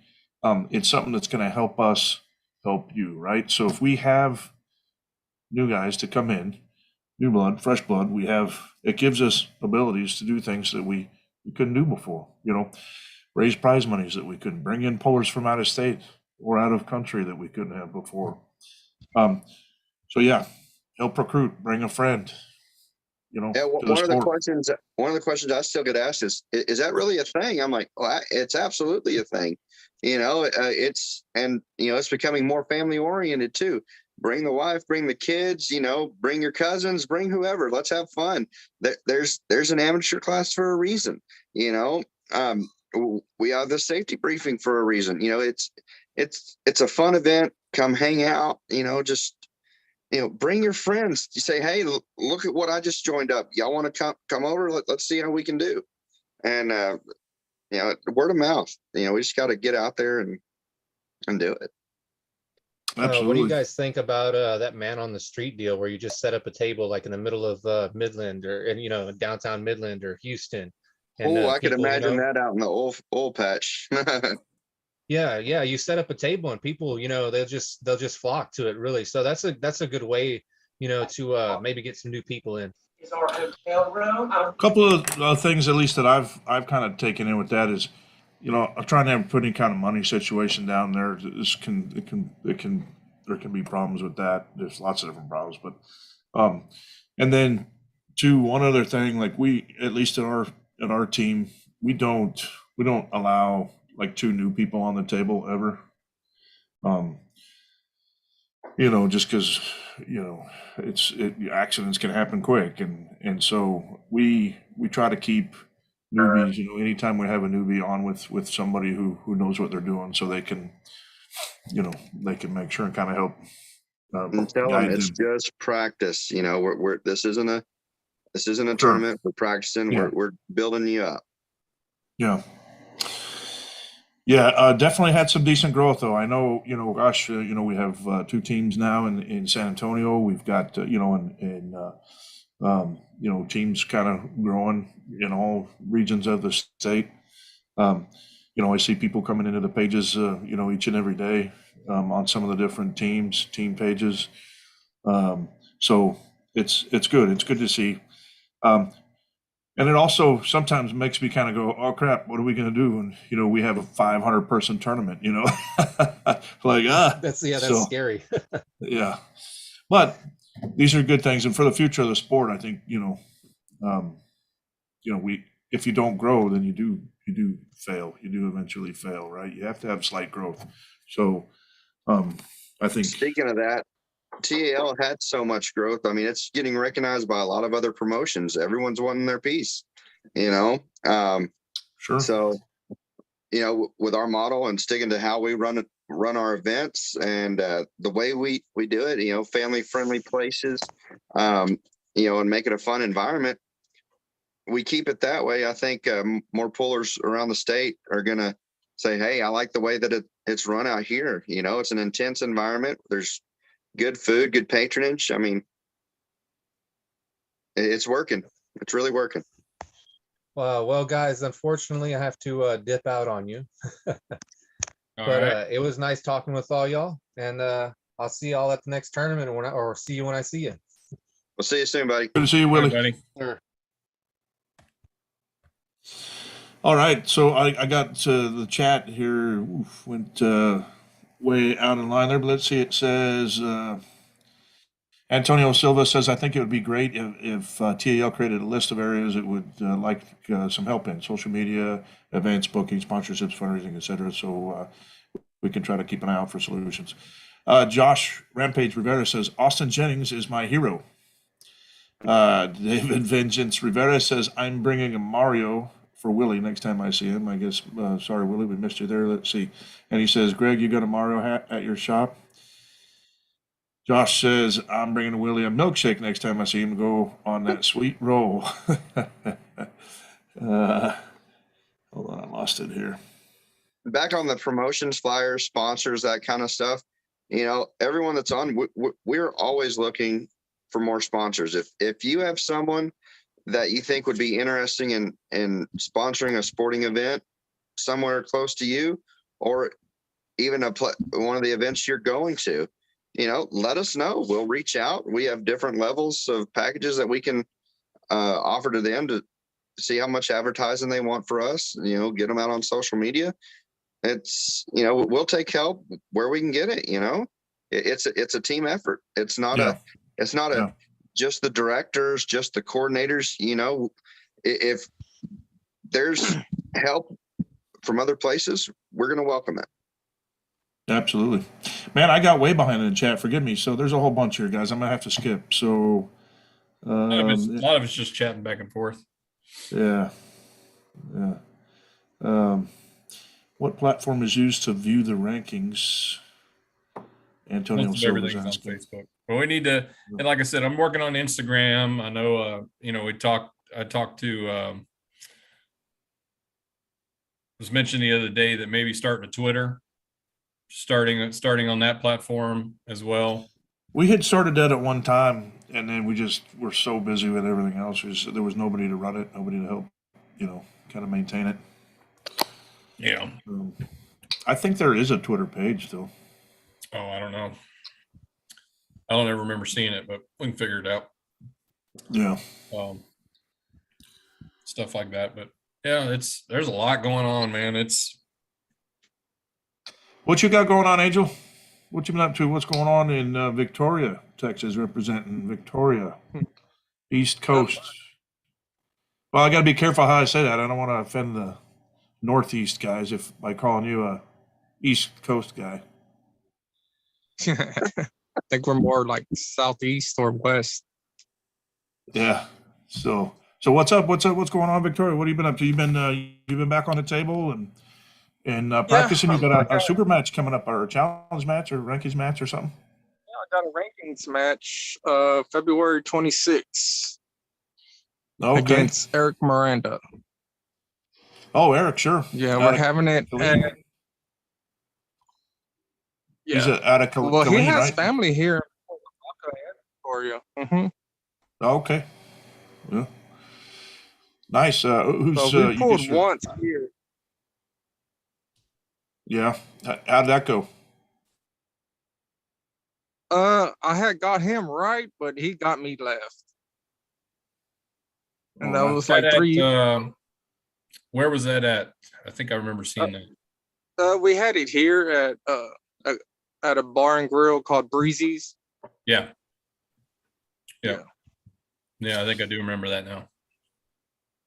What else is going on? Are you guys getting any new pullers out to your team, or you guys got anything going on there?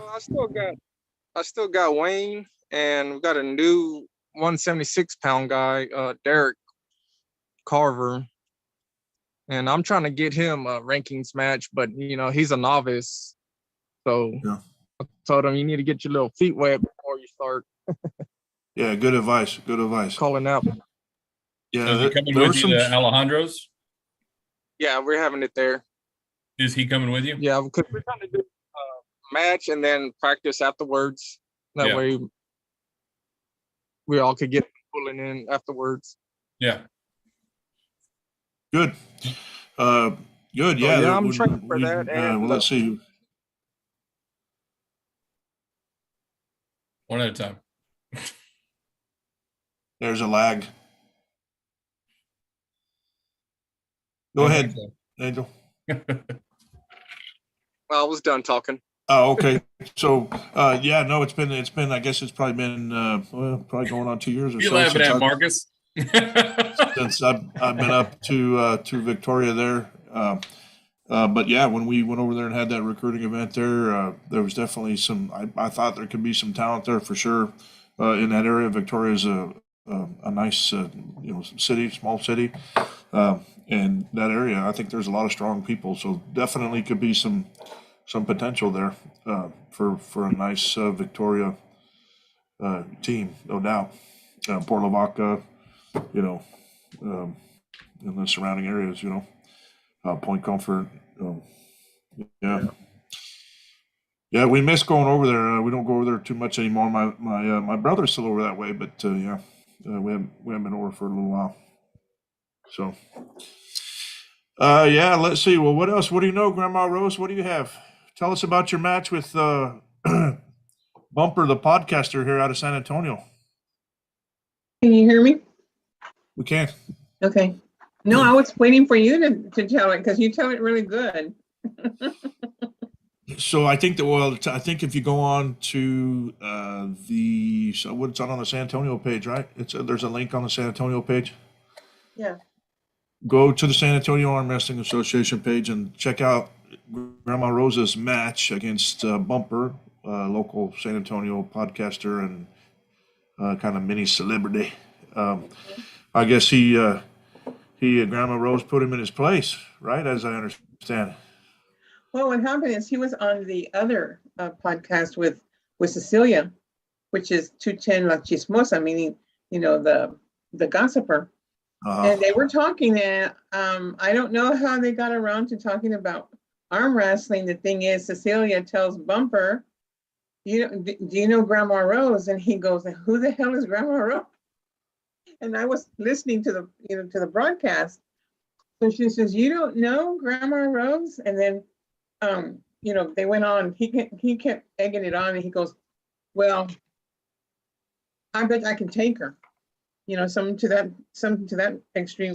So I was listening to that, and I came onto their podcast and told them, you're on. And so he says, name the time and the place. So I decided to pick on the Haven, So we met there Monday, and former state sponsor of the state championship. Mm-hmm, mm-hmm. So then, she the Haven sponsors us for 2 years already. Oh yeah, two years running. I'm hoping she'll do it again this coming year. Mm-hmm. But anyway, Cecilia didn't know that I was gonna bring a real official table, and she didn't know I was gonna bring you. So that was a real big surprise for her, and she was really excited. And then her cousin, the bigger girl that was there, I was real impressed that she was picking up on, that there's technique involved, that, you're teaching the safety of the sport, because nobody, we don't want to see anybody get hurt. And I was really impressed with her because she was picking up on everything. The Cecilia wasn't. She was kind of slow on when you were teaching bumper. Bumper two also was, real surprised that there was so much involved, But he does have a strong arm, but the fact that I was able to on top of the table and bring him down, which is something I hadn't done, I hadn't been able to do. Well, to his credit, didn't he take left and you took right, or vice versa? He took the left. He took right because I have nothing on my left, and I took right. But today's Thursday, right? Yesterday, last night, I went to listen to his podcast, and he was talking about us a lot. He was talking about, San Antonio Arm Wrestling Association, and he said a little bit about me, and he said, he told everybody on his, she whooped my ass. It was a really good event. They kind of helped put together for a little morning deal there, and listen, great tacos. Oh gosh, fantastic tacos there. And Grandma Rose got to get her little arm wrestle on, and a lot of folks got to get a little lesson, that morning on kind of the way we do some of the things. I like the way Tiffany got him, showed no mercy with Tiffany. Yeah, well done. Anyway, gosh. I'm sorry. Was that boring? No, not at all. It was great. So Taylor Robinson's asking if TAL wants to sponsor a fatal four-way with the 176ers. That's a little fickle bunch, isn't it? Which four are we talking again? So as far as with the end of the year bash, my idea behind that was to do these round robins with each weight class, like the 2 at a time. So I'm thinking if we could figure out a time to squeeze it in this year, I'm thinking about going ahead and trying to knock out all the other weight classes with the round robins. So we'll do the 154s, 176s, the 242s, and then the supers, and get it rather than just doing 2 weight classes this year and then wait until next year to do another 2 weight classes. So, but right now it's like I said, it's a jam-packed schedule. There's always something going down, and if you're doing something and you're pulling, you might, you're allegedly pulling from another event and all this other kind of stuff. So it's just crazy. Right. But if we can figure out a time to fit it in, we'll definitely do some more round robins with the other weight classes that didn't get it this time. I think everybody enjoyed those round robins that we had this year. I know the event was good and fun as a spectator, mostly. I enjoyed the heck out of it and had fun with the practice following. What did the guys think about the competition or that part of it? Was it, did they enjoy that more so than like a tournament? I didn't really get a lot of feedback on that. I didn't hear any complaints. I mean, I thought everybody, from what I got, everybody enjoyed watching the round robins with the guys that were in it. So, it's tough, it's schedules and everything like that. Some of them ended up changing. Some of them, the 220 class stayed relatively the same. The 198s changed quite a bit. We had some lighter guys had to step up and fill some shoes. So, it's tough, to get people to commit, and then, things don't come up, life happens. Yeah, I was definitely off that day. I enjoyed the event and had a good time and everything. I was just, I was off. I wasn't refereeing well. I wasn't doing, I was dragging. I tried to get on the mic and help a little bit there, and I was dragging there, and I don't know.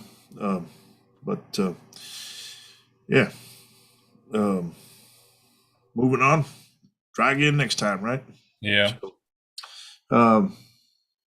Yeah, no, I'm looking forward to this season. Yeah, nervous about how jam packed it is and how, gosh, it's just going to be, there's so much arm wrestling going to be going on, guys, in 23. Just crazy.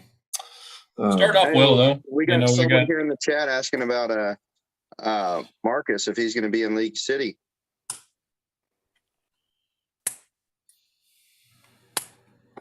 That's this one coming up in February. That is. Yeah. Yeah. I'll be there refereeing. Might be pulling AMs. You're gonna pull? You're gonna pull? Yeah, I'll probably pull AMs. Good. It looks like Josh Rivera saying he wants to share a chicken finger basket with you, buddy. So there we go. Yeah. But no, it's it's starting off to be a good year. Cody's doing really good work over there in the East, pulling some sponsors, for this. And, we got Primo Chalk back on board. We've got Lion Straps back on board. Arm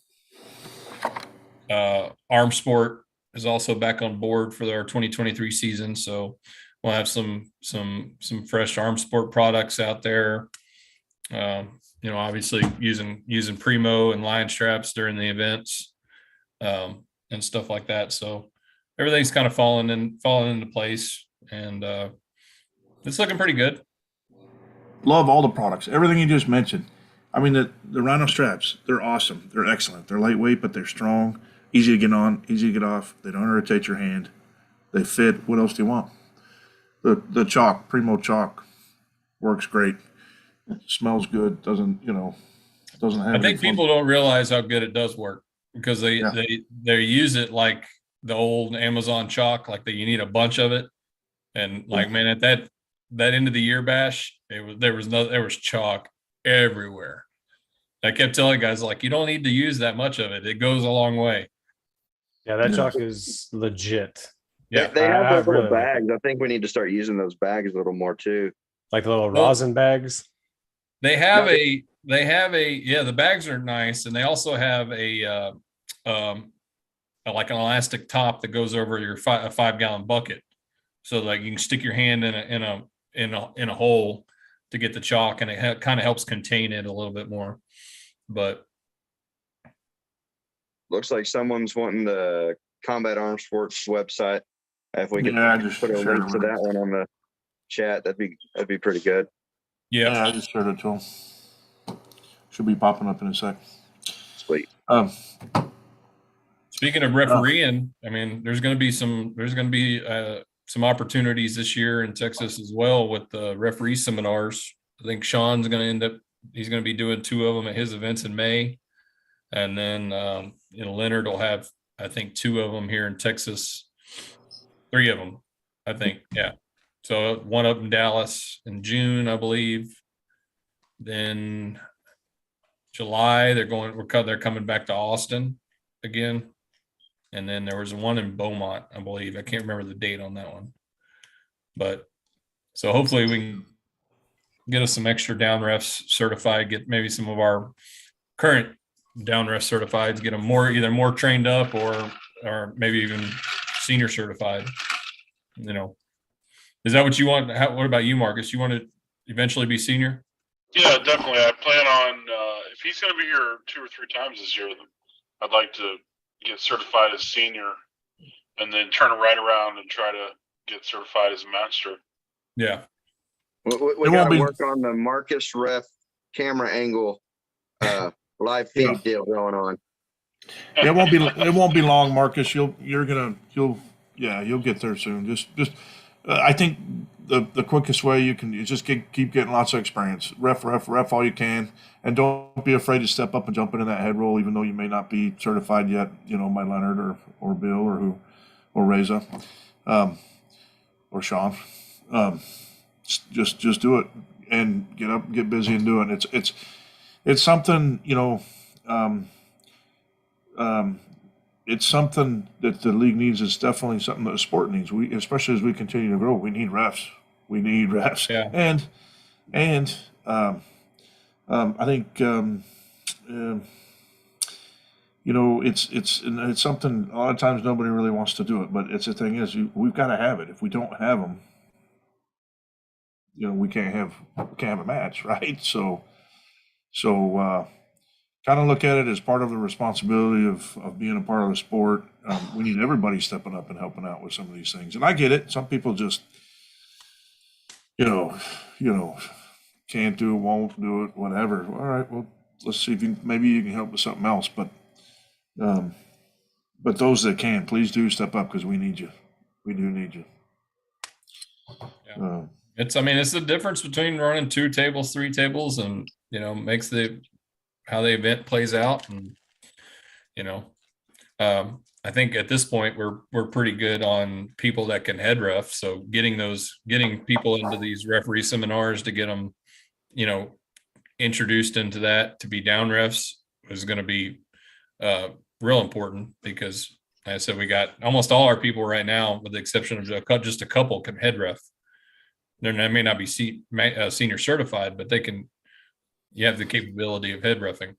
So I think we're pretty good on that. Yeah.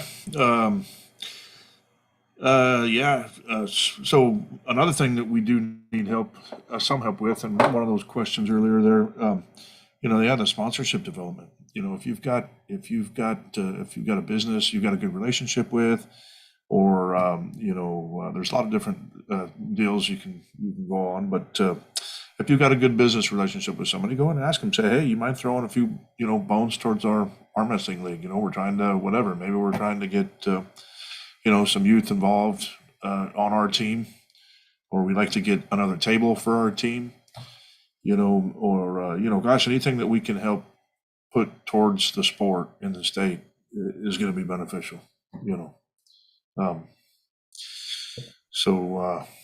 Anyway, that's, I don't really have a whole lot else on that. I think we kind of, I'm sure we could keep talking. There's lots of arm wrestling talk. But, anybody doing anything fun this weekend for East versus West? I'll be at the house just watching it. We have practice tomorrow night, but then we'll have we'll probably just be have a little whatever. Laughlin, come on up to Austin if you want to watch it with all of us. We're gonna have a practice and view. Where's it gonna be at? It's gonna be at Neil Ehrlich's. One of the guys is bringing some fresh elk stew. Irish potato elk stew. Should be pretty good. Go. I love elk. Come on by. Yeah, good. I'll be in Corpus Saturday. Yeah. I'm going to that. David Rivera asked if the pro open class is separate from the East versus West. So I know we touched on this at the very beginning, but for anybody that came in a little bit late, so we're running our standard TAL classes. The East versus West qualification classes are going to be the 176, the 198, and the 240, or the 242, and then the 243 plus. As stated, all the three heavier weight classes they work out just fine, as far as like the 242s will have to lose 2 pounds to make 240, and then the supers are fine. The 198s get 2 extra pounds, at 200. So the 176s will have to, the East versus West weight class is 170. So we're doing 176 at our tournament. But if for the finalists, they'll have to make 170 for the finals. So whoever travels to the finals will have to make that 170 weight.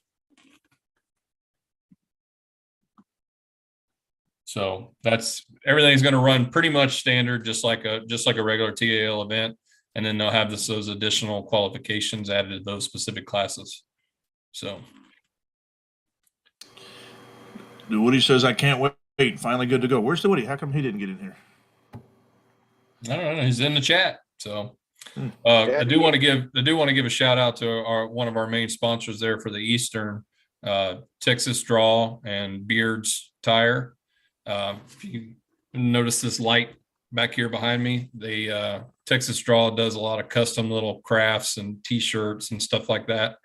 And they got these cool little little lights you can get, acrylic lights, and you can get them in different designs and stuff, or you can get the TAL ones. They change colors. You get like a little remote with it, and you can make it different colors, red or blue. So they're pretty cool. Do they do we have something that does like a TAL clear sticker, but not some, I mean, but like, or it's not like a full on sticker that can cover up something, but if I want to put it on like a window, it'll still be outlined in like white or something, like for the TAL. I'm going to say a name and Billy's going to give me a look. But Brady Ellis can do that for you with Combat Arms Sports, although he's actually would be doing it through his sign company. Are you talking about a sticker? Yeah, it's a, let me see here. Yeah, I can like a cellophane sticker. Something for the back of your truck? Yeah, well, no, it's for wait for this. What happened? Oh, there. Okay. No, it's for my computer. I have just this solid glass. And I just want the lights to be able to pop through. Yeah, gotcha. Through the clear part, but still be able to read TAL in it. Yeah. Yeah. So we just have to get them made. We don't have anything on hand currently. Okay. Yeah, I know. I figured I'd ask before I start asking around. I'd rather go through y'all, to go towards the cause. No, I mean, look, I mean, if you're making something personal, we've never had any kind of qualms or issues with people using the TAL logo to personalize jerseys or stickers or anything like that. The only place we draw the line is if somebody was making it to sell, merchandise and stuff like that, outside of the TAL. But for personalizations, yeah, have at it. If you know a place or, anything like that, you're more than welcome to. I'll send you the logo and whatever format you need or color scheme. Okay. And, right on. You can get it hooked up like that. Right. Looks like David Rivera's wanting a TAL banner for his gym. Oh yeah. Yeah. That'd be cool. Yeah. I mean, I could see one like how we put our sponsors on the little miniature banners. Mm-hmm. If someone wanted something like that, I think there's an avenue that we might be able to go through for that. Yeah, those are relatively relatively inexpensive, to do and all that kind of stuff. Like, for our sponsor, Texas Draw and Beards. So on top of getting the custom combat tabletop that they're going to get, one of the things they're also going to get is a little banner up at the event. So I don't know if you can kind of see that, but this is both of their logos, Beard and Tire, and Texas Draw, and they're platinum sponsors. So that'll be up at the event, and then they'll also have one of the tables will have the custom combat cover with their logos and everything like that on it. So. We got like Tad was saying earlier, we got a few different options for sponsors, anything from ranging from just their logo on the flyer to, the top pinnacle is, getting everything plus that combat tabletop to have it featured at the event. So. We got Efren asking if we know any out-of-state guys coming to the East versus West qualifier. I think there's going to be a lot of folks from out of state coming to this one, especially being in Houston with two major airports there. Come on out. You're probably going to be surprised at who all makes it, and especially those from out of state that are coming. So as far as knowing if I haven't heard much talk at all. And I think I'm kind of leaning towards, me and Chris, we talked about this at the beginning. I think people are trying to stay a little bit shut mouth on it. Yeah. Because there are 6 qualifiers in the U.S. and some people may not be letting people know exactly which ones they're going to come to or try to go to try to maybe obtain that qualification for the East versus West. I know that if I was looking at trying to win it, and I had the ability to travel around, I think I would try to go to one that I thought I for sure was going to win. And not telling people where you're going to go is part of that, you know?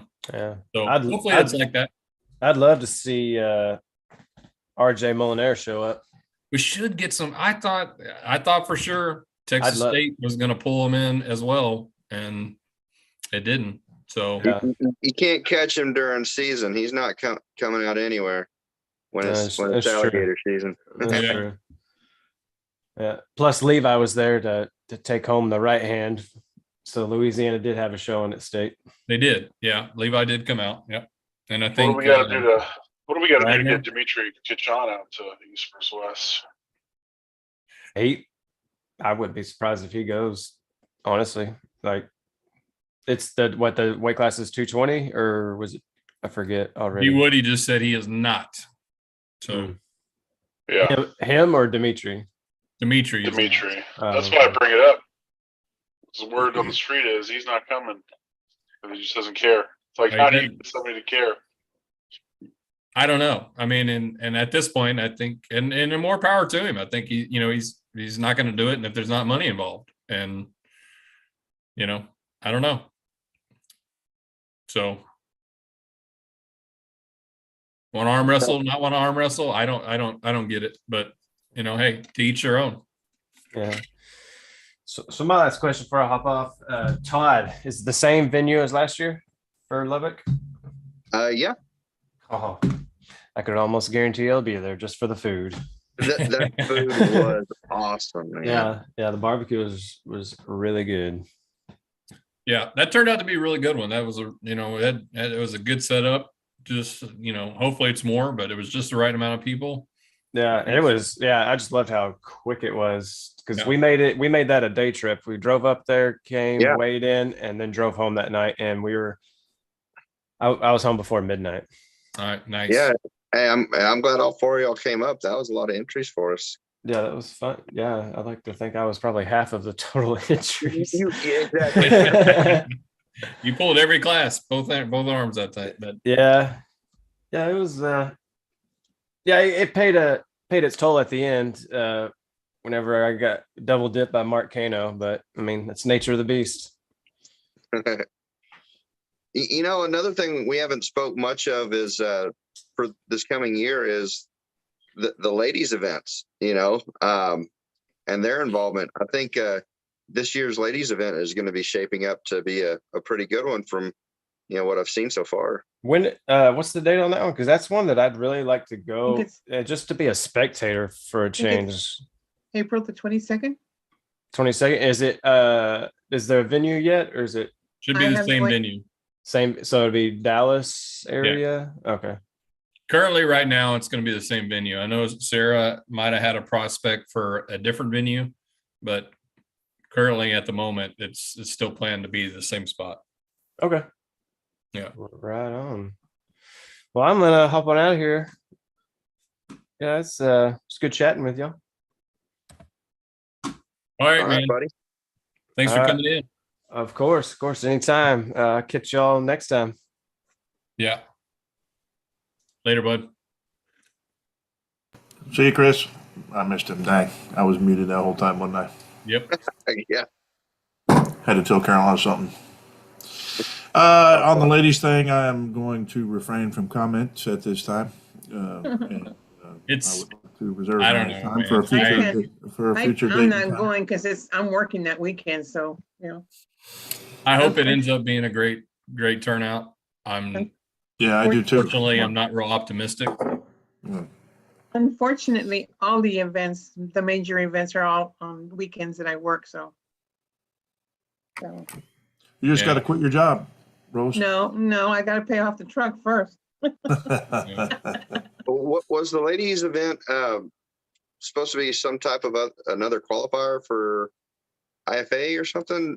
So and that's not confirmed yet, and it may not work this year. But Sarah was in some talks about trying to get it to be a WAF national qualifier for WAF Worlds.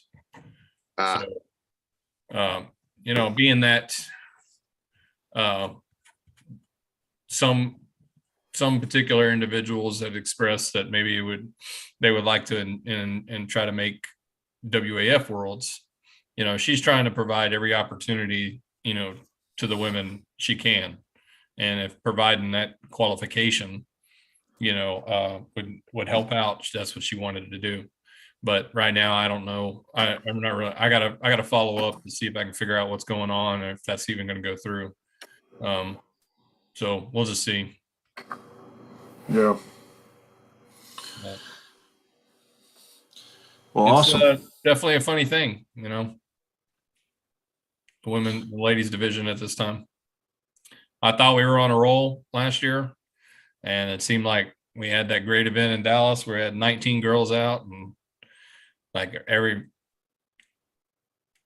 event after that, we can't even fill classes. So Yeah. Do you think maybe it had to do with the break, the arm break? No. No. Well, it's. I mean, that is a factor.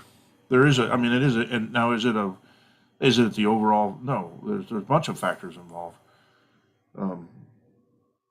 It's definitely a factor for her and why she's not here right now. We weren't filling classes before that event. No, what I'm getting at is that's one, actually at least two, say persons that would likely still be coming out to events. Yeah, but we're not just talking about on Texas scales either. We're talking about across the board. Yeah, a ladies event that offers the highest payouts across the nation. Yeah. And we only get a few ladies from out of state that come. Texas State offers. There's 2 opportunities in Texas where ladies could have won $500 each arm, and we had to pull, Amber, 105-pound Amber Overby out of the crowd to get them, just so the ladies could pull for the money in one class at Texas State. And we definitely, it's something that we've been talking about, discussing, and looking at, going back to the drawing board on, because I mean, Carolina, I'll tell you, I've looked to try to recruit for our team, and literally thousands and thousands of women, and it's a difficult thing. It's a tough thing. I think there's a big uphill battle for trying to get women's arm wrestling. It doesn't mean we're giving up, though. We're going to keep trying. We're going to keep changing our tactics, trying new things, encourage, continuing to encourage. There's no doubt. But I will say right now, we definitely have kind of what would you say, Billy? I guess just kind of a big, air of, gosh, what's going on? Whatever we're doing is not working. There is something missing that the women are not following through, or like the correct bait is not there for the women to take a bite at and follow. And I myself can't figure it out either. Well, and that, I don't know, because, and it could be just that some people aren't paying attention, because I've been preview to conversations where, some ladies are out there going, well, we need more weight classes. We've got it. Well, we need payouts. We got it. We need, we need the same awards as the men. We got it. It's, I don't know what else could, I don't know. You're right. There's a missing link. And the women aren't the only one there. I mean, you could also throw in, some other classes there too. I mean, what about the 154 class? I mean, look at it compared to some of the other classes. Why aren't we getting more of those guys in? I mean, I don't know. I think there's a lot of different factors, and we have to continue to look at them just to, see what we can do to help. Josh Rivera asked if we started doing this a while back. We run all our classes to the finals now, all the way through. We don't stop. Now, there might be one occasional tournament. I know, like Mark Perez likes to stop at the semifinals and then circle back around to the finals and stuff. But for all the other events, we run straight through the finals. Texas State, we ran straight through the finals and gave out the awards in the middle of the tournament. First, second, and third, come up here, get your awards. You're done. If you need to go home, you can go home. It's if it turns out to be a long event, those things are convenient for people that have traveled in and stuff. So I think that's how we're going to that's going to be the standard going forward, with the exception of maybe, an event here or there. So let me ask you this, Billy, when you guys did the roundhouse for the end of the year, the bash, why were the women not included in that? Because we can't fill an 8-woman round robin. Yeah, who's going to pull? Who's going to pull it? What do you mean? Who's going to pull it? Who's going to pull We what? don't even have 4 women. We don't even have 4 women come to our events. Who's going to pull it? I don't know. I think you should try and see. And if nobody shows the interest, okay, then you leave it out. I mean, at that time, I had two spots for 2 weight classes at the time, and it was the men. And I still hold that. I don't think I could fill a round robin in the women's class, even if it was a 4.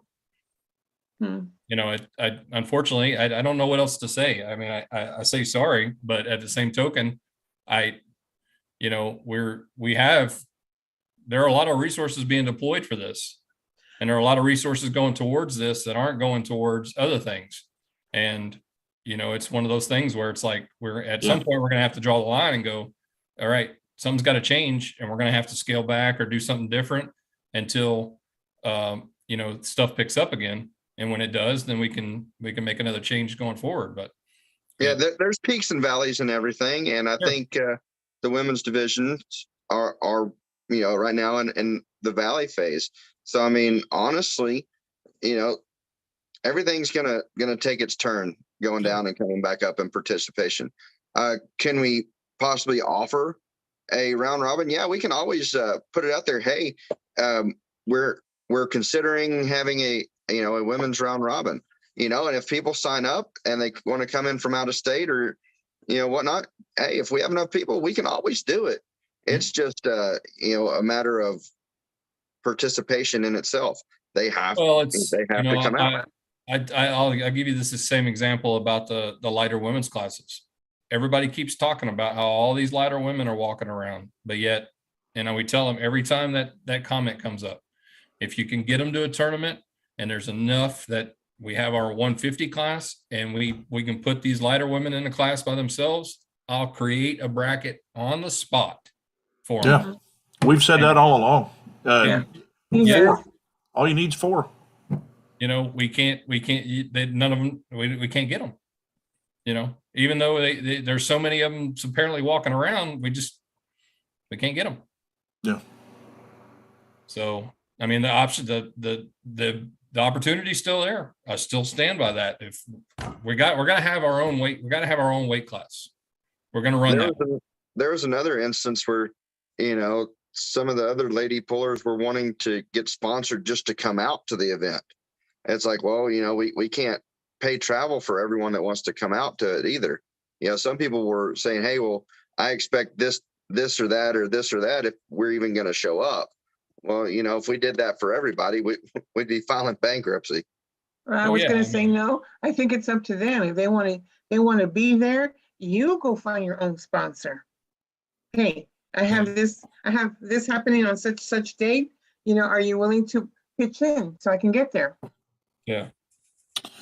Well, it's more than them just showing up to an event, right? Like, because there's more to it involved. They need to be going out to with a team and practicing and learning, so they're learning safe techniques, so they're preparing their arms and the rest of their body to go out and do it. And yes, people ask, well, what are some of the ways that we can help?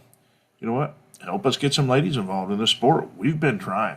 I can tell you right now, and Billy can tell you, Keith can tell you, Sarah can tell you, there is not, an organization in the state that's been harder at work at trying to develop ladies arm wrestling than the Texas Arm Wrestling League, bar none. Nobody. I don't think there's anybody in North America. Tell me I'm crazy. Yeah.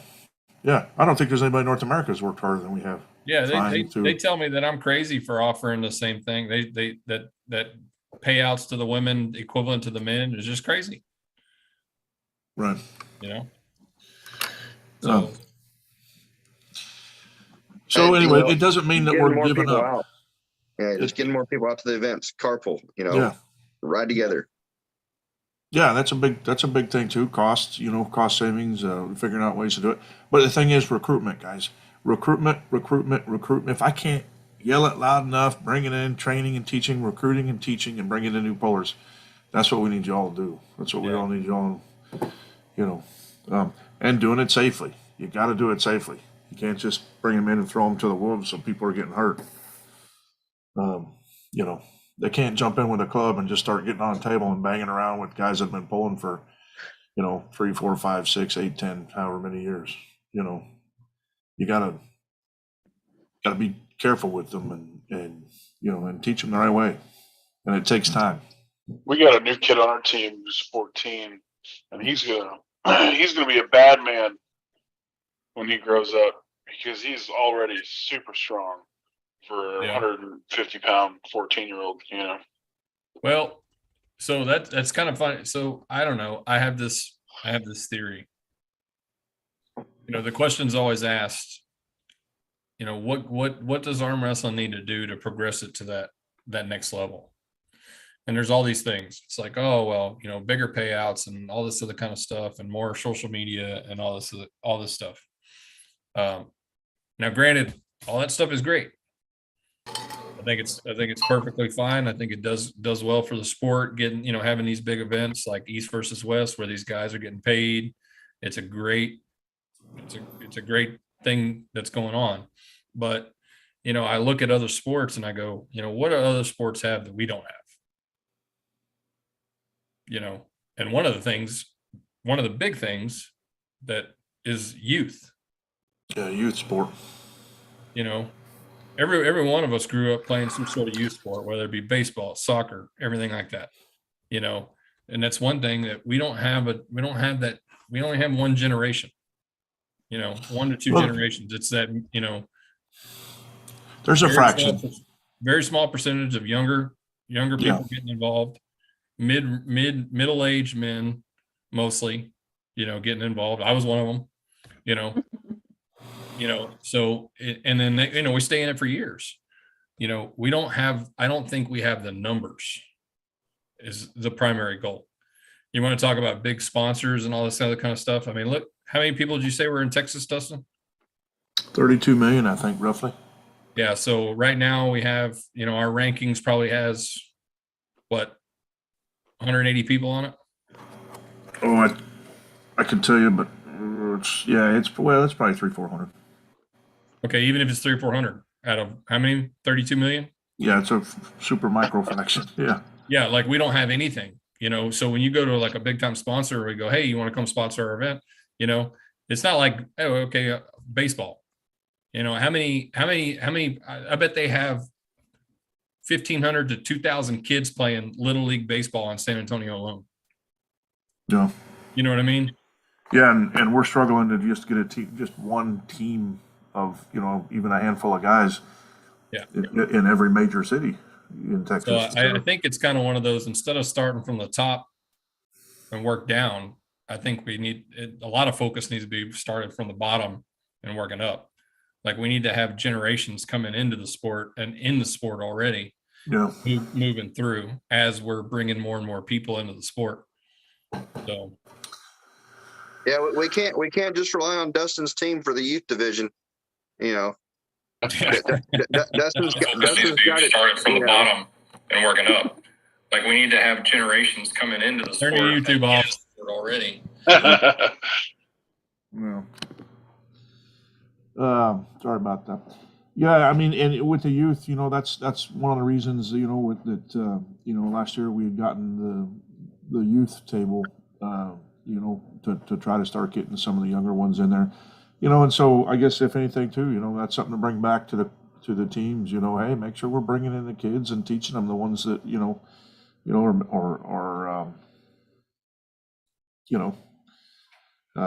wanting, willing, able, I don't know what all the prerequisites are for, per se for, making sure that a kid's ready to start learning arm wrestling. I don't know. Do we really do that for any other sport? I guess they got to go get physicals, right? So, I mean, maybe that's where you start. You go talk to your doctor Kids about aren't it. getting physicals. Well, for football and baseball and You're not other getting physical? sports. Yeah, Yeah, they do. They do. Not the little league kids. Oh yeah, they do. Yeah, my kids have gotten physicals for sports for years, man. Really? All of them. Yeah, Yeah. absolutely. Almost all the school teams they've played on, and you know, the private club stuff. You know, Yeah. maybe that's where you start. I don't know. Make sure it's good. I mean, hey, whatever. Anytime you tell somebody to go to their doctor, that's probably the best advice anyway. I mean, as far as preparing to do something athletically or physically. And then, yeah, just, you know, I guess teaching them,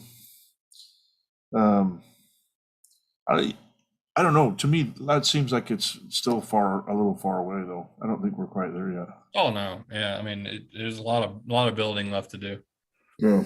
You know, We've been trying. Greg's asking, how much is it to be a sponsor? Yeah, we got different tiers on that. I mean, first tier level is $100, you know. Yeah. You know, and it goes up from there. So, I mean, we're not picky, you know.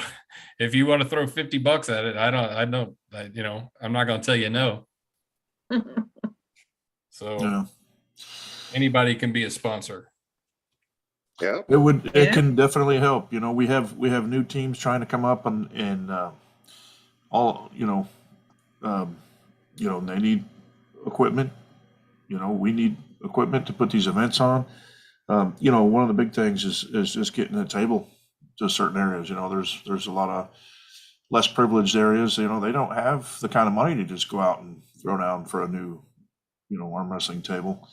You know, maybe your team can do a fundraiser to help a team in another town, maybe a sister town or something. You know, help develop a team in their town. Yeah, I got a few, you know, my personal tables spread out, because not all my guys are just in one little area. Most of my guys are actually in the surrounding towns around Lubbock, you know. So we got a couple tables, at least 2 of them that are spread out, and then I have 2 here. You know, if the teams want to go to, you know, Jimbo's Park Shop or something in their small town and say, hey, you know, we're looking for a club sponsorship. You know, do you think you might be able to cover our entry fees for this next tournament? Then people carpool. They might have 10 people coming in, you know, in a few vehicles, and we have that many more entries. You know, it's just, yeah, equipment and sponsors are they're going to be big. You know, we got to have them. Sure. Whether it's for the league or for the teams. Yeah. I mean, getting people out to the event is part of it. You know, you know, how many entries the tournaments have is a huge. I mean, there are people out there throwing tournaments that aren't even seeking sponsors. They're just going solely off the entry fees. You know, so you know, that's one of the big ways we've been able to keep our entry fees so low and not really, you know, go up. I mean, comparatively, we should be into that $40 range for everybody at this point, you know, compared to all the other events around us. But, you know, we're still sticking it around 25, you know, $30 here. So Josh Rivera says, just ask Dana White to buy the TAL and it will go big. Well, I mean, that's the thing. We really have to focus. We have to do something different. Like, we got to think really outside the box. When 2 guys standing at arm's length away from each other can slap the shit out of each other for 20 minutes, and that's bigger than arm wrestling right now. Right. I mean, what are we doing? You know, we are doing something wrong, and you know, and that's the thing. It's like we've got. Is it really though? Would you say it is really bigger? I don't know. Oh, it is. Absolutely. It's getting very popular. Yes. Yeah, absolutely. It's been at the, like, this year was at the Arnold Classic. You know. Well, so was arm wrestling. I mean. Yeah, but it hadn't been there that long. You know, and slap boxing hadn't been around as long as arm wrestling has. Mm-hmm. So that's right. I don't know. I'm gonna throw a red flag there. I don't think that's. You can throw whatever you want to, but I can tell you right now, I don't think it's bigger. Dana White ain't buying a dub. Than arm wrestling. You don't have no SALP or whatever, or SAL. I mean, you got WAL. You got, you know, East versus West. You don't have them you know, Dude, well, I maybe don't it's think with you, his I think you website. need to Google. I think you need to Google it. Spend some more time on YouTube, Dustin. Yeah, I think you need Listen, to I check got out. enough time on YouTube. I'm good. Yeah, you need to check it out because you're I've already been seriously, enough on it tonight, to be honest. you're seriously off on that one. It's much bigger than arm Yeah, wrestling. there's slap videos that have gone viral. Yeah. There's, Millions. I'm not talking about millions. videos. I'm talking about the sport. You're saying that the sport of slapping somebody in the face is bigger, more people involved, more people participating worldwide than the sport More of arm people wrestling. watching. Yeah. More people watching it. No, we're So, talking about well, viewers. Well, let's be specific. Are we talking about viewership or? But that's not what we're talking about. I mean, talking about the sport product, it doesn't matter how many, if nobody's watching your sport, it doesn't matter if you have 100,000 people competing in So it. you're talking about, okay, you're talking about, You know what I mean? the It's like, viewers or spectators. where's the Okay. value? The value of the sport is already is skyrocketing of that sport, and that's just two guys slapping the hell out of each other. Mm-hmm. Yep. And women. Oh, the women's side of it. Well, No. maybe we ought to add slapping each other before we pull. There we go. Yeah, we'll get into Exxon. I don't want the insurance liability. Grandma Rose pulls out the chancla and starts going after Damn everybody. straight. Yeah, it's yeah. But yes, it has grown. It's gone like. I will say I have Fire. I have had 3 venues ask me if we do the slapping thing. 3 different venues. Yeah. And I'm like, yeah, no. That's the first, like, there are many people, when you pull out that table, the first time they've ever seen it, is this a slapping thing? No.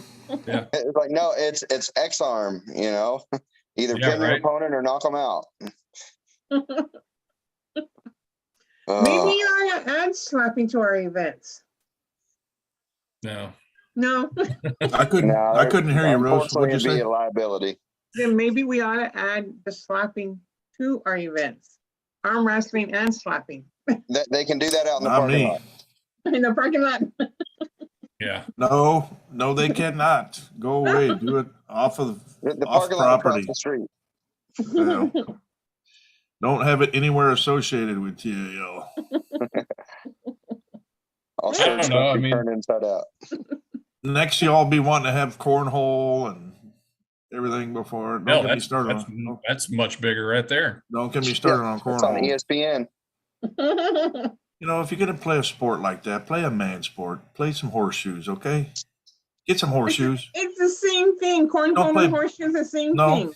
No, one has a it's hole and not. the other one has a stick. One of them is beanbag. They even had to come up with a stupid name because they think that because even the original name is stupid, beanbag, right?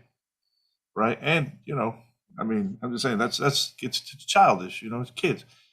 Play a man sport, arm wrestle, okay? Play a man sport. Get a horseshoe and throw a pair like a man. You know what I mean? Well, throw the beanbag like a man. I think Robbie Hennigan's going to take offense to that once he watches this.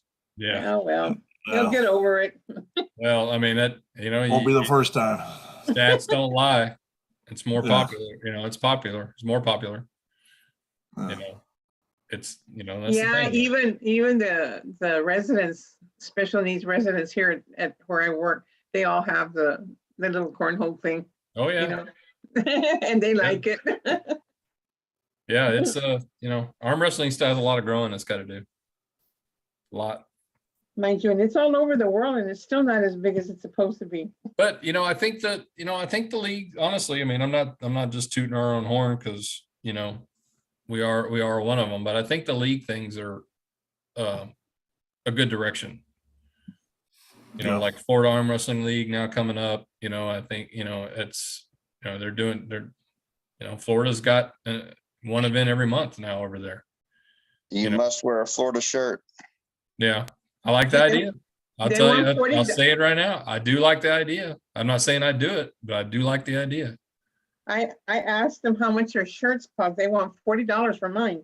I'm like, shit, that's a lot of money. They have a $20 option. Yep, but mine because I'm too much to fill in. So mine is much bigger than their normal. So they quoted me $40. Oh wow, okay. We just call that adult size. We just call that adult size. Oh well, it's okay. Not a girl. It's a whole lot of rosy size. I think me, Dustin, and Marcus know a little bit about adult size as well. So I don't know. I don't know nothing. They want $40 for them. Well, our shirts are on the way. Our East versus West shirts are on the way. So they should be here probably within the next 4 or 5 days. Are you getting my size? Did you order one? I think I did order. I have to look. I think I did order. What is that? A 7? Is that a 7X? A 4X.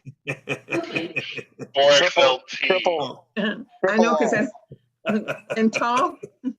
Tall, yeah, exactly. Yeah, because that's what I order, a 4X. But Billy, why is it so hard to get shirts with a V? It's not, well, to tell you the truth. So when you made that, I actually went in and looked, and the V-necks don't run, but like to 2XL. Right, in bigger sizes. For some reason, the V-necks don't run big. They don't have the sizes. Yeah, I thought so. So now, like the ones I had, the ones I got went up to like I think 5X.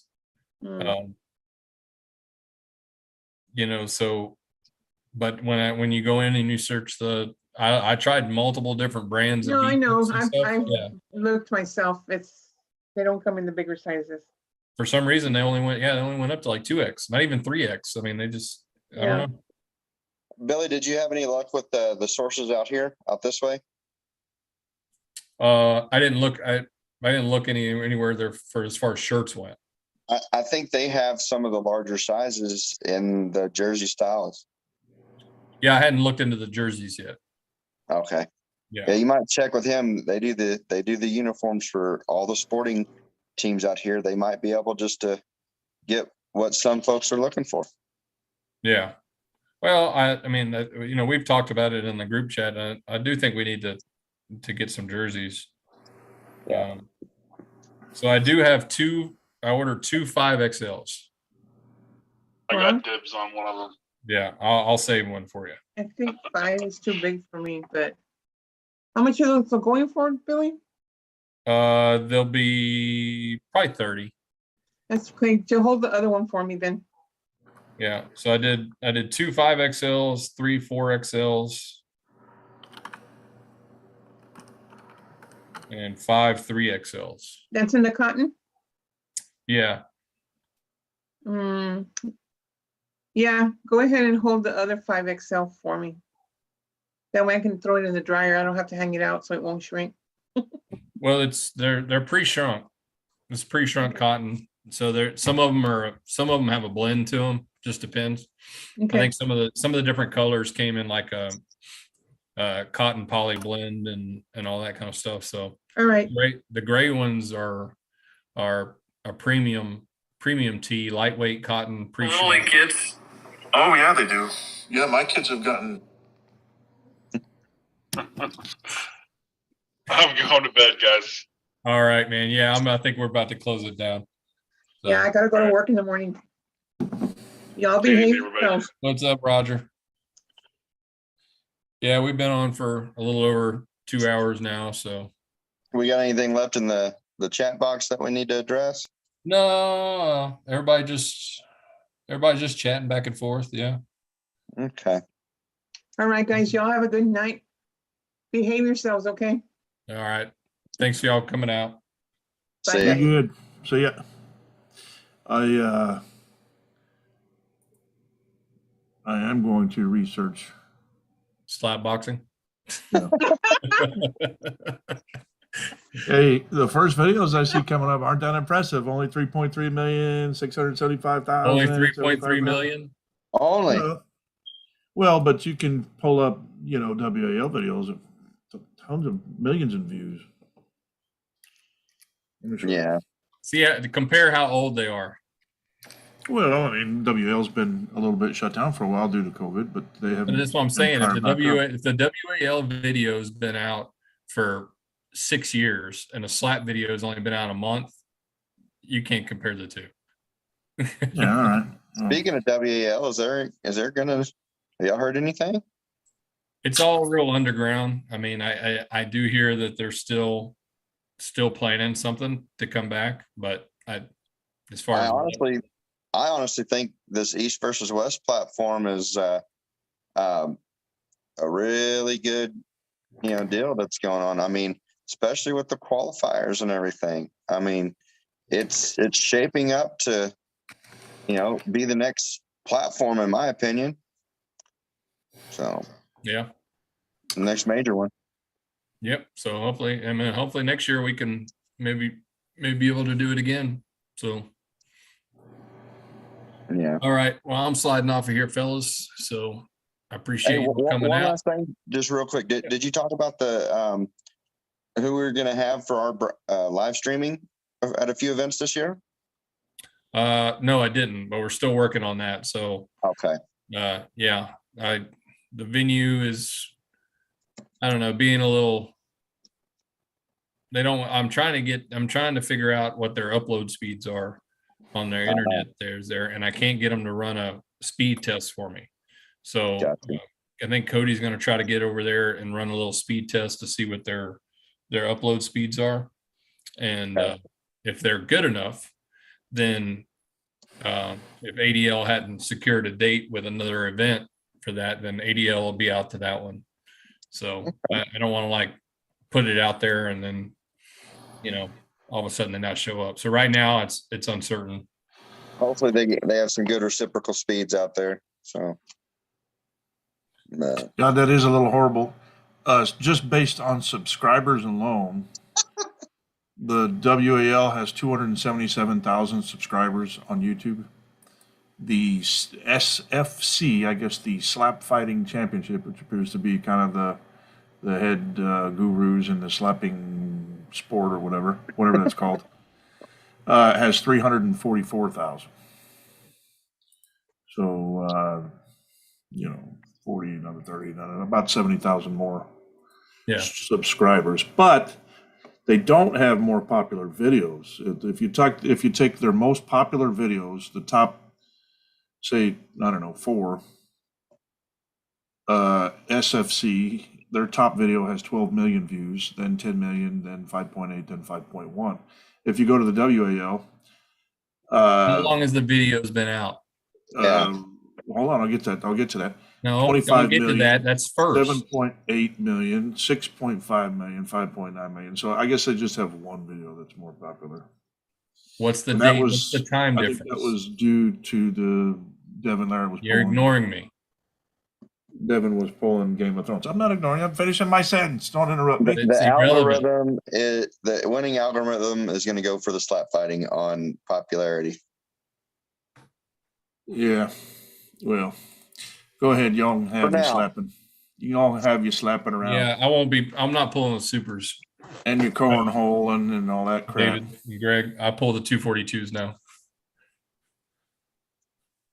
So you want that right hand, you got to come to the 242s.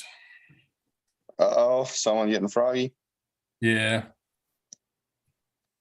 Yeah, that chat can get a little rowdy at times.